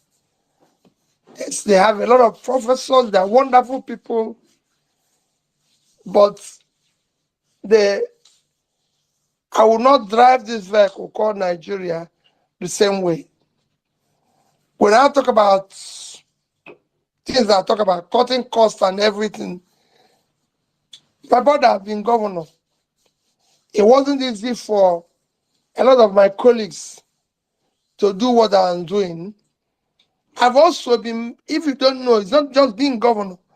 I've also been bank chairman in this country, where I was the only bank chairman who was not living in their land. I lived in a place called Festac. And I come to meeting, and I remember the bank telling me, you have to do this and everything. So people think I started this in there. If you go to the bank where I was chairman, Fidelity, go there, I turned down, said my pigeon will bring me here, and I'll do this job and go. I did not borrow 1 naira from them for 1 day. I said, I am not here. We're here to manage people's money. So we have different lifestyles. What I'm doing now is what I want to do for the country to be good. And it is better where I'm offering it. And I've said it alternatively. When they do things, that's what makes a system work.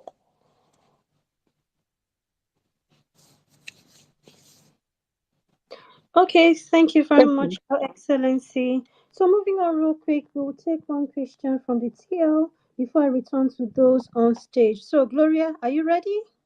I am. Thank you so much, Ms. Pearl. At Soltai 1988 says, "Sir, you have been putting out statements to counter most of what some may consider anti-people policies of this government, and this is really commendable. In a situation whereby the government continues in this path of bringing out policies that make life difficult for the masses, what do you recommend?" And now I'm But, paraphrasing. "In what ways can citizens get the government to change their positions on such policies?" well, again, that's what exactly what I answered in the last question. When we have effective opposition, I've now started even telling bodies like Nigerian Economic Summit, you can't continue to invite only people in government to occasions. Because that's what happens in Nigeria. That's what I'm going through now. I told you, if I want to come to a place, the people don't want to see you because they feel, hey, if you come now, you greet them. These people will see you. This is it. But if you go in societies that work, all the G7, G20 countries that work, is you invite people in government, you invite the opposition. So for us, what we need to do is to remain where we are and say, this is wrong. Look at in a few months, all of you are harassing labor legislators and say they are not doing the right thing.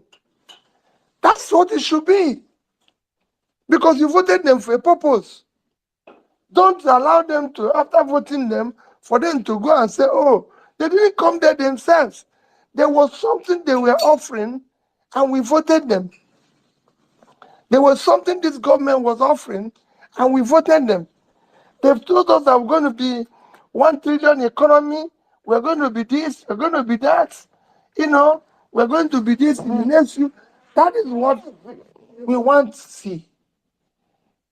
If you know what, that's why we should be able to say, hey, that number of people that went to COP went there because that's how they used to go. So when this happens, you say no.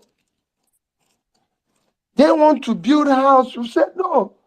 They want to buy yachts, we say no. All these things are no because they're no. Don't tell us, oh, it's been there. Oh, there's nothing wrong in it.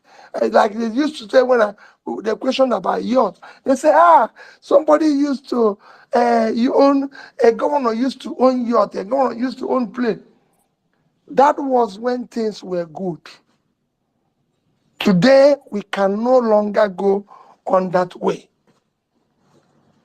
We can no longer afford that type of lifestyle. It is no longer visible for us to do things like that, and it must be stopped. So that's where we are. So we continue to say things are wrong when they are wrong. That's what we'll continue to do. Absolutely. Thank you very much, Your Excellency. So real quick, let's go over to Nello. Hi, Nello. Hi, Pearl. Please, can I go after the next person, please? Sure. Okay. Nello, are you there? Yes, I am. But I'm just tied up in something. I'll be free after the next person, please. Okay, sure. Okay, let's take Malik. Hi, Malik. Malik, are you there? Okay, Malik doesn't seem to be there. Let's go over to Chief Owakena. Can you hear me? Yeah. I thought Malik had spoken already. No, Malik has not spoken. Please go ahead with your question. Is it me or Malik? Who is going ahead? Chief Owakena, please go ahead. Okay. Thank you. Yeah, good evening from my end first. Good evening, Mr. President. I Good call you evening, Mr. because I know we won the election and the criminals stole it from us. Mr. President, from what we have seen in the past year, we have seen that our ballot revolution will not do it. We have also seen that the courts will not do it for us. They are compromised. We saw the blatant whatever they did at the Supreme Court. And we have seen subsequently how the criminals in government today, I will use the word criminals because we all in this room know the truth. The whole world knows the truth. How they have continued to blatantly put their people, their cronies in power, from INEC to police to whatever arms of government. Mr. President, you and I know, and everybody knows, that going to the ballot again will not do it for us. Take Imo, take Kogi, take Bayelsa as examples. Take Kano as example. Take Port Harcourt as example. Those states where I'm from is coming up very soon. The same thing will happen. Mr. President, I will differ with everybody in this room and ask you a simple question. Please, when are we going to hit the streets? Because if the tables were turned, Tinubu and his gang would have turned off Nigeria by today. We played by the rule, voted massively, went to the court massively, and we did everything, and they still denied us what was right. Mr. President, there is no constitution today in Nigeria. So when are we going to hit the streets? That is the language they will understand. If you say you don't want people to be killed, they dropped a bomb in Kaduna a few weeks ago. You visited them. They killed innocent people over there. Across the country, people are being kidnapped daily. Coppers going to Zamfara are still in captive for over 4 months, if I'm not mistaken. People can't feed across Nigeria, Mr. President. When are we going to hit the street? That is what they will understand. Because we won the election. And as I round up, Mr. President, you made a statement that people from abroad were calling you, trying to cut deals with you on how to govern Nigeria. We know they don't. I'm so sorry to interject, Chief Owaken. If you don't mind, can you please go straight to your question? The question is, when are we hitting the streets? Thank you, Mr. President. Okay. Thank you very much. I know how you feel. I know the pain you feel. But let me tell you what I've always said. We are preaching the right things. We will not do it wrongly. I've always said that those who want to answer excellency must come through the excellent way. It will take time. It will look as if it's going to be tonight. But I will tell you, it won't be too far. We are going to do it the right way, and we're going to get there. We're going to do it the right way, and it's going to get there. The people will be with us. They will come to an end one day, because there are things I cannot tell. They're coming to an end because hunger, everything, because they can't do it. We're not going to. I have said to people, if you hit the streets, it will be worse. It will be worse for those you're trying to protect, because they are the ones who live in armored houses with armored cars, which I and you don't have. They live a sophisticated life. They are now using billions to refurbish themselves and everything. I said it before that coppers who genuinely want to serve Nigeria are now in captivity, and people are celebrating. People are celebrating, and nobody cares. They didn't mention them in their celebration. I didn't see their celebration mention, oh, these my people who are in captivity. I didn't see them show prayers or mention those who died in Kaduna in their speeches. So, please, let's not allow more to die. Yes, it might be language they will understand, but after more people have been killed and kidnapped and all of excuse given, my pleading with you is that let us try to continue the same way we've done it so far. We will get there. Quote me anywhere. Okay, thank you very much, Your Excellency. So real quick, let's go over to Nello before we come over to Omega. Hi, Nello. Hi, Pels. Good evening, the people's president, the people's choice, Mr. Peter Obi. It's such an honor to be here today to speak to you.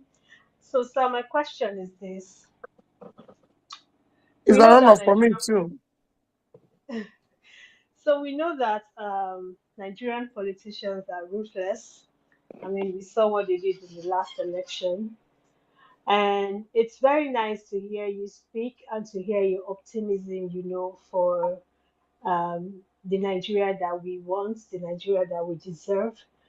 But I'm just very worried, that we are dealing with monsters, people who believe in holding on to power at all costs. And I'm looking at what happened at the last election, and I'm looking at the next election to come, because obviously for you to be able to effect any change of any kind, you need to be able to get into power. And if the conditions remain the same, how how do how do you get people to come out again, to put in everything, because it's like you do everything, you convince people to come out and vote, and they come, they even, some people give up their lives, defending these votes, and then the umpire just comes and do whatever they like, and they get the judges to declare them, and it's like another cycle of hopelessness. So how do we mitigate this? What can we do? Because when I look at the Nigerian situation, when Um, I look at what happened in the last election, I'm really I'm sorry. filled. Nello, I'm really very sorry to interject you right now. Please, do you want to just go straight to your Yeah, I was just question? about to round up. Actually, I was just going to Okay. say, how do we mitigate what happened, in the last election from happening again, going about it the right way, just like you've suggested. Well, Thank you. we will continue. If you look at what we were able to do in 1 year, it wouldn't have been possible if not for our remaining together and resilient. And like I told you, if they think it is that easy for them, I won't be going through what I'm going through today. But because they too are scared, they too are going everything, even what we're talking now, they're listening. They know that we're on the right path. They're not God. So let us remain faithful to what we're doing. Let's do the right things. The right thing will definitely happen here one day. And you'll see it. The pain and the suffering of the people will be heard. It will not go in vain. And I believe it will happen soon, sooner than we think. We have people, difficult governments all over the world. One day they came to an end. Things that people thought it was impossible happened. And it will happen here. All that we is that we need to remain together. It is important that we remain together. Is going to hand over power to them, knowing how fraudulent and how evil they are. do you think it's possible for another party to win an election and take it that But victory? remember, That's my question. remember what I said before. Let's continue where we are. They will one day. They will not be there forever. They can't live forever. They are human beings.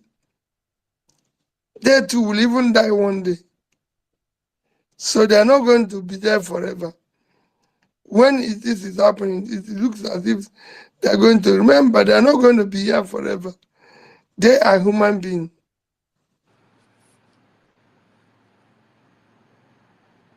Okay, thank you, Your Excellency, for that very quick one. So, guys, we will be ending this space shortly, and so please, when I pass you the mic, do well to go straight to your questions. And for those sending me DMs, which I've not been able to respond to right now, my sincere apologies. There are tons of them right now, so please do well to DM Arewachik, Bolanle, or Parallel Facts. Thank you very much. So let's go over now to let's take Natalie Hussein. Hi, thank you very much. Can you hear me? Sure, go ahead. All right. Good evening, everyone. Good evening, sir. Thank you for having Yes, us. I'm listening.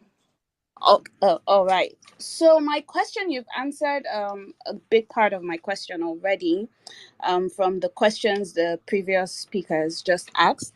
But however, I'm going to ask it because in a way it's a bit different. So my question goes like this: considering the fact that most of the government institutions, which they have pointed out, have been compromised, I want to know, how do you advise we approach? So it's more about the approach now.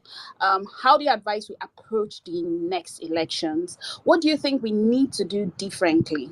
And secondly, it looks like we're preparing for the next run. And I want you to please address the fact that many people are really disillusioned. We had people traveling. I remember for the first time, I did everything I could to get my voter's card, and even had to stay in a hotel just to vote. And things turned out the way they turned out. And a lot of people are disillusioned. Can you please address the facts? Can you please just say something to those who are going through all those emotions, and how you think we should still stay mentally prepared, because this is obviously not a sprint, it's a marathon. But when people are disillusioned, when their mental state is just not right, how do they come out to vote for the next elections? How do they even have the hope or the belief? Some people don't even know where to start from. And when you talk about, okay, next elections, they don't even want to hear it. So how do you think we should approach this? Thank you very much. I've said it from the beginning and I say it again. Remain strong and committed to this. What you're saying now is what they want to achieve. They want people to be disillusioned. They want people to not care again. They want to divide us. They've now started doing that, making you feel it's tribal thing, with maybe Yoruba versus Igbo, maybe Hausa versus North versus South. These are the things they will do. But I'm pleading with you, do not listen to them. The question you ask yourself, I, who is from Southwest, am I buying bread cheaper? Am I doing anything? Yes, there might be a few people who are benefiting. Those who benefited from the North, where are they? Where are they now that hunger has returned? Who are they? So these are questions to ask ourselves. So I'm begging you to not listen to them. Let us stay together. If we stay together and do the right things, we will get there. It's a marathon, like you said. And in a marathon, there's a time you feel like giving up. There's a time like you walk out of it. And that's what they want to achieve. They want to achieve that. So we will not give it to them. We will stay on. And I assure you, they will. If I skip, like I repeated several times, If I tell any of you a bit of what I go through on a daily basis, you said no, give up, let them take everything. But because I've seen it before, because for me, what else to live for? If this is what we should go through and things will work, I'm prepared for it. So when they're doing it, it's like, okay, we're on in it, we will continue to be in it, whatever happens. So I'm begging everybody, let's stay on. Don't feel anything. What we achieved in 1 year, so that if we work hard with all they're trying to do, they've given us all the promise, they're sharing everything, let's stay together. All we want is a better Nigeria where everybody will start feeling proud of being part of that country. States that are countries that are denying us opportunity today. Dubai, for example, didn't say this type of people can come. The other people, it is Nigeria that they are saying they don't want us again. Iran that denied visa didn't say some Nigerians will come, some will not be. It is Nigeria.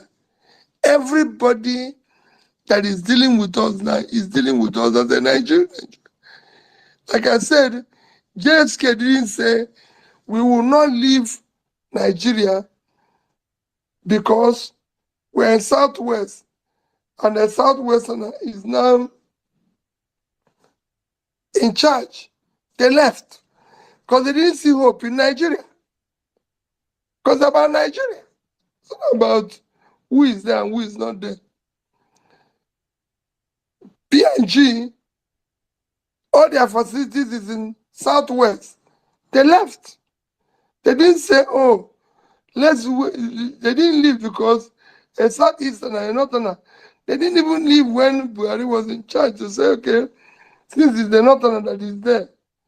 So, and the same thing is what is happening everywhere. Same thing is what is happening everywhere. Nobody is saying, oh, because this person is in charge or this person is there, let's stay. No, they are all going because they no longer see hope in your place. That's why they are going. And we must all come together to reverse that. If you stay on, those who are disillusioned will turn around. It will be difficult. But if we all not stay on, it will come to a time those who are pushing us will know that we can stay together and work together. And I'm urging all of us, please, for we have no other country except this one. Let us stay together, no matter the differences we have, no matter a different background, ethnicity, religion, these are things they're using to confuse us. Everywhere, most religions stay together. You have seen me say it in campaigns. The Catholic church in Dubai was built by Emir of Dubai. He's a Muslim. The Queen gave the Muslims one of the choicest land in London to build their mosque. They are not Muslims. In the UK, everybody lives together. In other parts of the world, everybody lives together. Let us live together in Nigeria. Do not listen to them when they tell you, Peter Obi is this, Peter Obi is this. The only thing Peter Obi is that he's not believing in what they are doing. He's talking about a change. Even if I'm as bad as they think, at least I'm better than some. That is why I'm able to see money that I would have taken and say no to it. This is what we want to do. Let's start looking for those who can say even partly in it. Why is the other people leaving debts? Why didn't they leave money? These are things we want to do. Let's look for those who are at least trying to do something and work with them. It will go a long way. It is important. It will go a long way. It is important. It's a lot of sacrifice, but it is achievable. Okay, thank you very much, Your Excellency. Let's have Odo Akaji. Hello, Miss Pels. Can you hear me? Loud and clear. Please go ahead. Oh, fantastic. Good evening, Mr. Obi. I'm calling from Abia State, so thank you for supporting Alex to ascend the leadership of my state. We feel the difference. My question is, how do you feel that your party were not able to stop these people from swearing into INEC positions, well-known card-carrying members of the APC, which is against the norm and against the law? Thank you. Well, for me, just people can still be there and will affect the change. People think, let me tell you, in countries where there have been change, people have even their uncles and their brothers and everything, and there was change.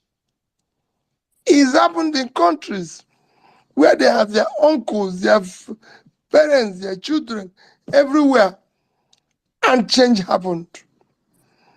So all those people that are swearing in, when there will be change, they will be there, and they will not do anything for them.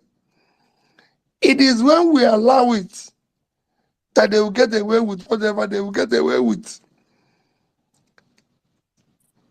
When we all come together one day, they will not be able to do it.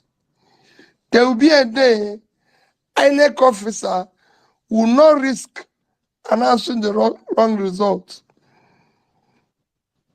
He will not risk it because he knows the implication. It will happen. There will be a time no judge will risk giving any type of reckless judgment. It will happen if only we remain together and do the right things. Thank you for acknowledging what is happening in Abia. If you go now, you see people who are saying Peter Obi doesn't criticize Alex for financial recklessness. He's criticizing other people, and I'll laugh. Go and see financial recklessness, but go and see what he's been able to do in a few months. He's been in charge. What are we asking people to do? Just do some work. So people have not done anything, and they're telling you, oh, go and see what is happening in Abia. What has been happening in Abia? What has happened? This man came in with the same government that we're all quarreling with now. Go out to Abia and you see a clear change, a clear direction. And that's what we're saying, that it is not how long. You can start from day one, doing the right things from day one. And it started it from day one. Everybody can see it. So thank you for acknowledging that. I assure you, that's what we want to do with the entire country. Okay, thank you very much, Your Excellency. Let's go over to Call Me Wealth. Call Me Wealth, are you there? Okay, Call Me Wealth is not there. Let's go over to... Okay, please, real quick, your question or submission. Yeah, good evening, His Excellency. Thank you for always coming up to us. Thank you for giving us the voice. Thank you. Thank you for giving us the voice. Thank you for being the hope for the hopeless like us. One of the reasons why I stood my ground waiting for you is for me to have this kind of one-on-one conversation with you. I really want to appreciate you. Yeah, the question I want Thank to you. ask you is this, sir.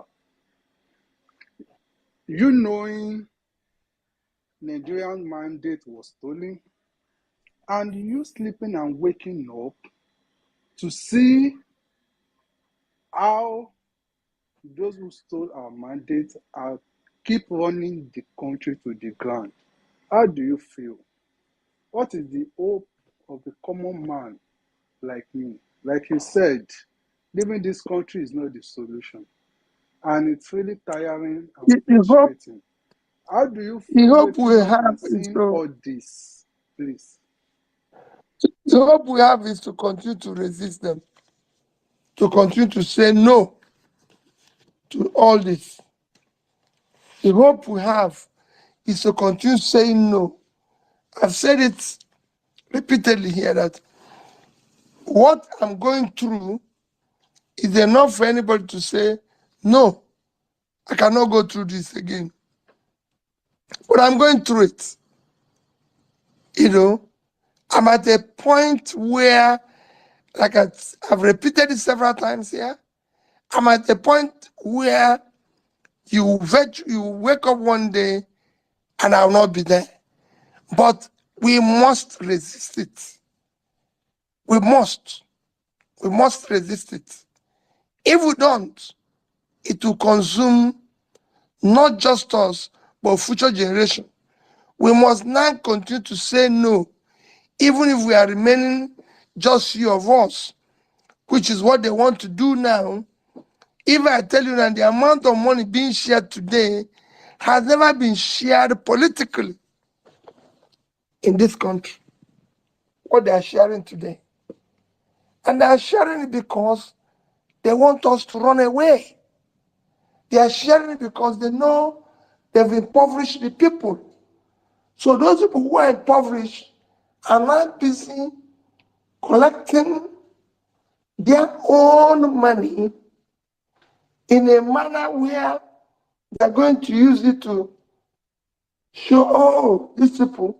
So for me, no problem.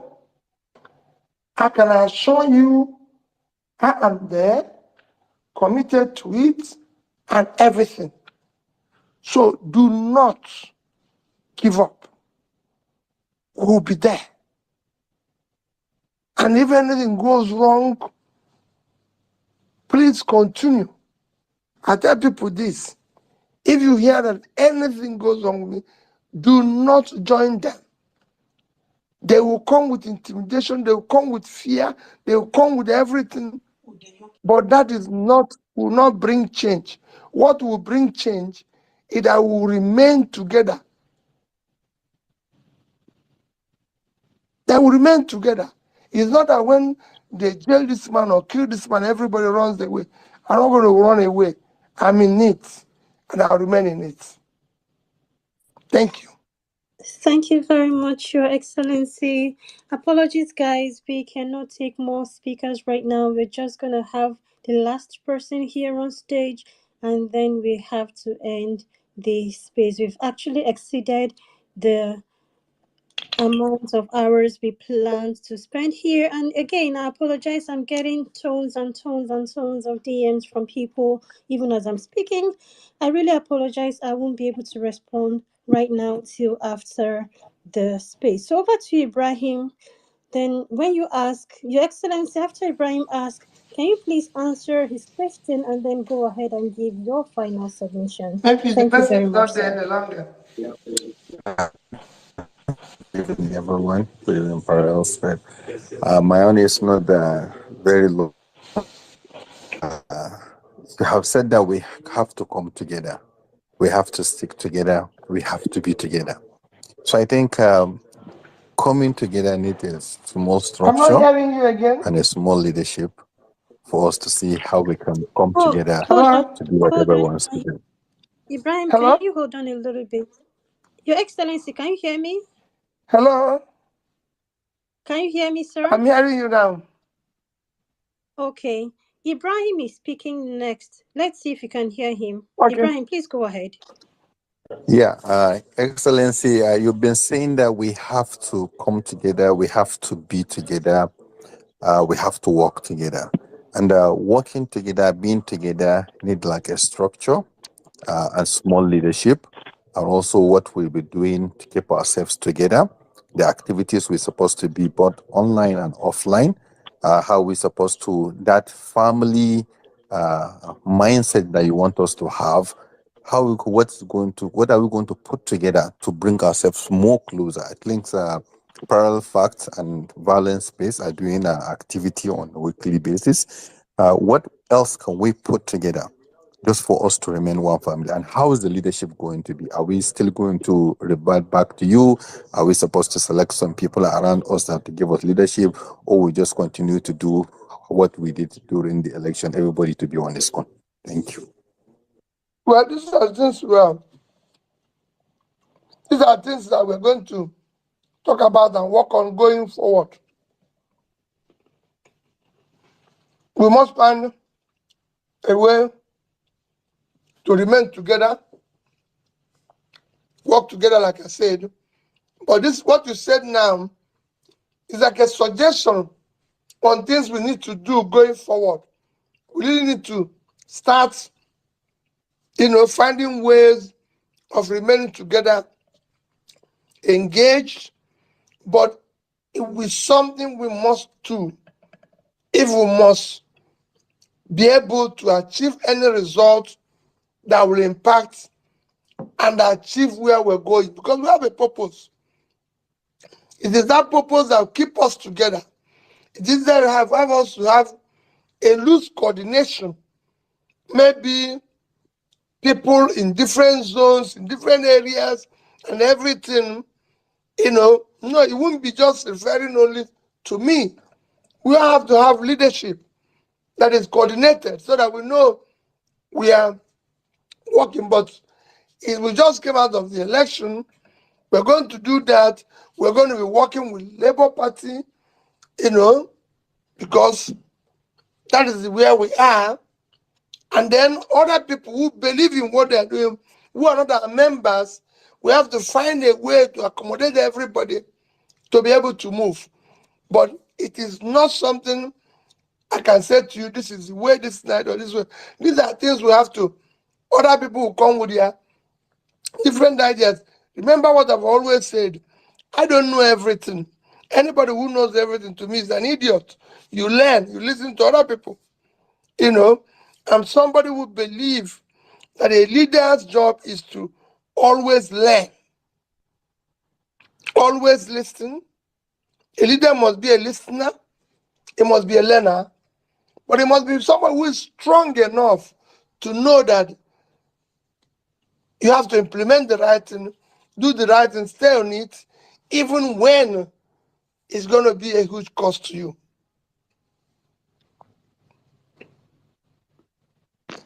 Okay, thank you very much, Your Excellency.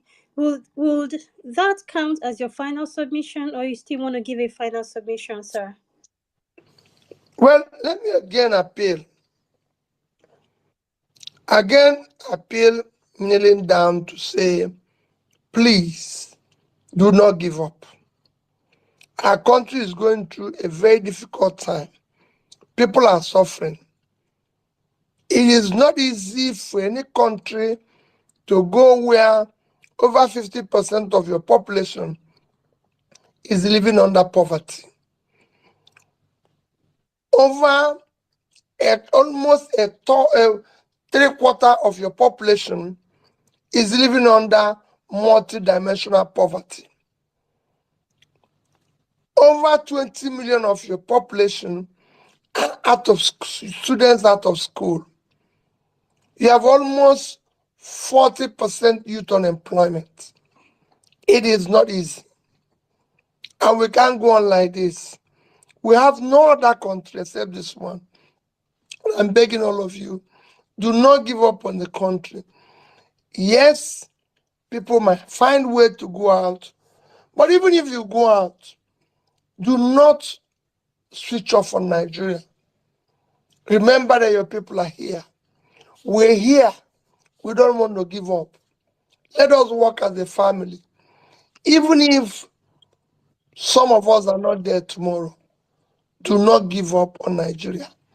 It is the only country we have, and we can remain united.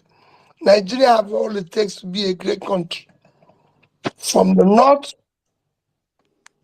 to the west, to the east, to the center, God has blessed this country. All we need is to stay together and work together. I wish all of you all the best as we come to the end of the year, and wish us a great new year next year. I'm sure we'll be talking as often as possible. For the organizers of this, the ladies, you've been wonderful. You know, I don't like when I say it, men don't like it. My success as a banker, as a governor came when the women were in charge, because they pushed very hard. So I thank you people for hosting this. And I assure you, I promise before it's going to be every 2 months. It didn't happen, but next year we must do it at least every quarter. At least. It might not be every 2 months, but every quarter. And I'm going to stay engaged through Twitter, through everything. And you can always come across to me through so many people and ask questions when you need. If you're looking for me, there's so many ways you can reach me. Please, and I'll be available. Thank you, and have a wonderful night, evening, day, depending on where you're staying. God bless you. Bless your families always. Thank you very much, Your Excellency, for that very wonderful final submission. Before we round up, guys, I'm going to pass the mic over to Gloria to speak briefly on parallel facts. Over to you, Gloria. Thank you so much. I just want to say, Your Excellency, we appreciate you. More people appreciate you than those who do not. One thing we can all agree on is that you prioritize people's welfare and have left such an indelible mark on the landscape of Nigerian politics. We will continue to honor and appreciate your contributions while holding on to the belief that a new Nigeria is truly possible. Thank you so much for honoring us today. On And on behalf of Parallel Facts, we thank you all for coming today. We had, I may be wrong, but I think we had well over 11,000 people tune in. And the space continues. Please continue to share, retweet, DM it, spread the word. PO is here for us, and we appreciate it so much. Our hashtag is Peter Obi on Parallel Facts. Well, you made that trend. We appreciate you so much. And to those whose questions we could not take, we apologize. But please, if you're not following Parallel Facts, if you're not following Parallel Facts News, or rather, if you're not visiting parallelfactsnews.com or following us on all our social media platforms, I just have one question. Why? Why would you deprive yourself of awesome, timely news that strives to focus on facts? Please, on Twitter, we're at Parallel Facts, and that's Parallel Facts with an S. And you can find us on all social media platforms. Just click the link in our bio. Thank you all so much. Thank you very much, Gloria, for that. So in conclusion, guys, I just want to appreciate you, Your Excellency. I want to say thank you very much for creating time out of your very busy schedule to come share these hours with us. We are not taking it for granted. We really Thank you, appreciate my you for sister. all. You're welcome, sir. You're very welcome, sir. And to Parallel Facts, thank you very much for hosting this space for us. We really appreciate you, your platform, and everything you do. And my able co-hosts, thank you very much, Mrs. Bolanle. Thank you, Arewachik. And thank you very much, Gloria. Some people are still requesting for the mic. My sincere apology.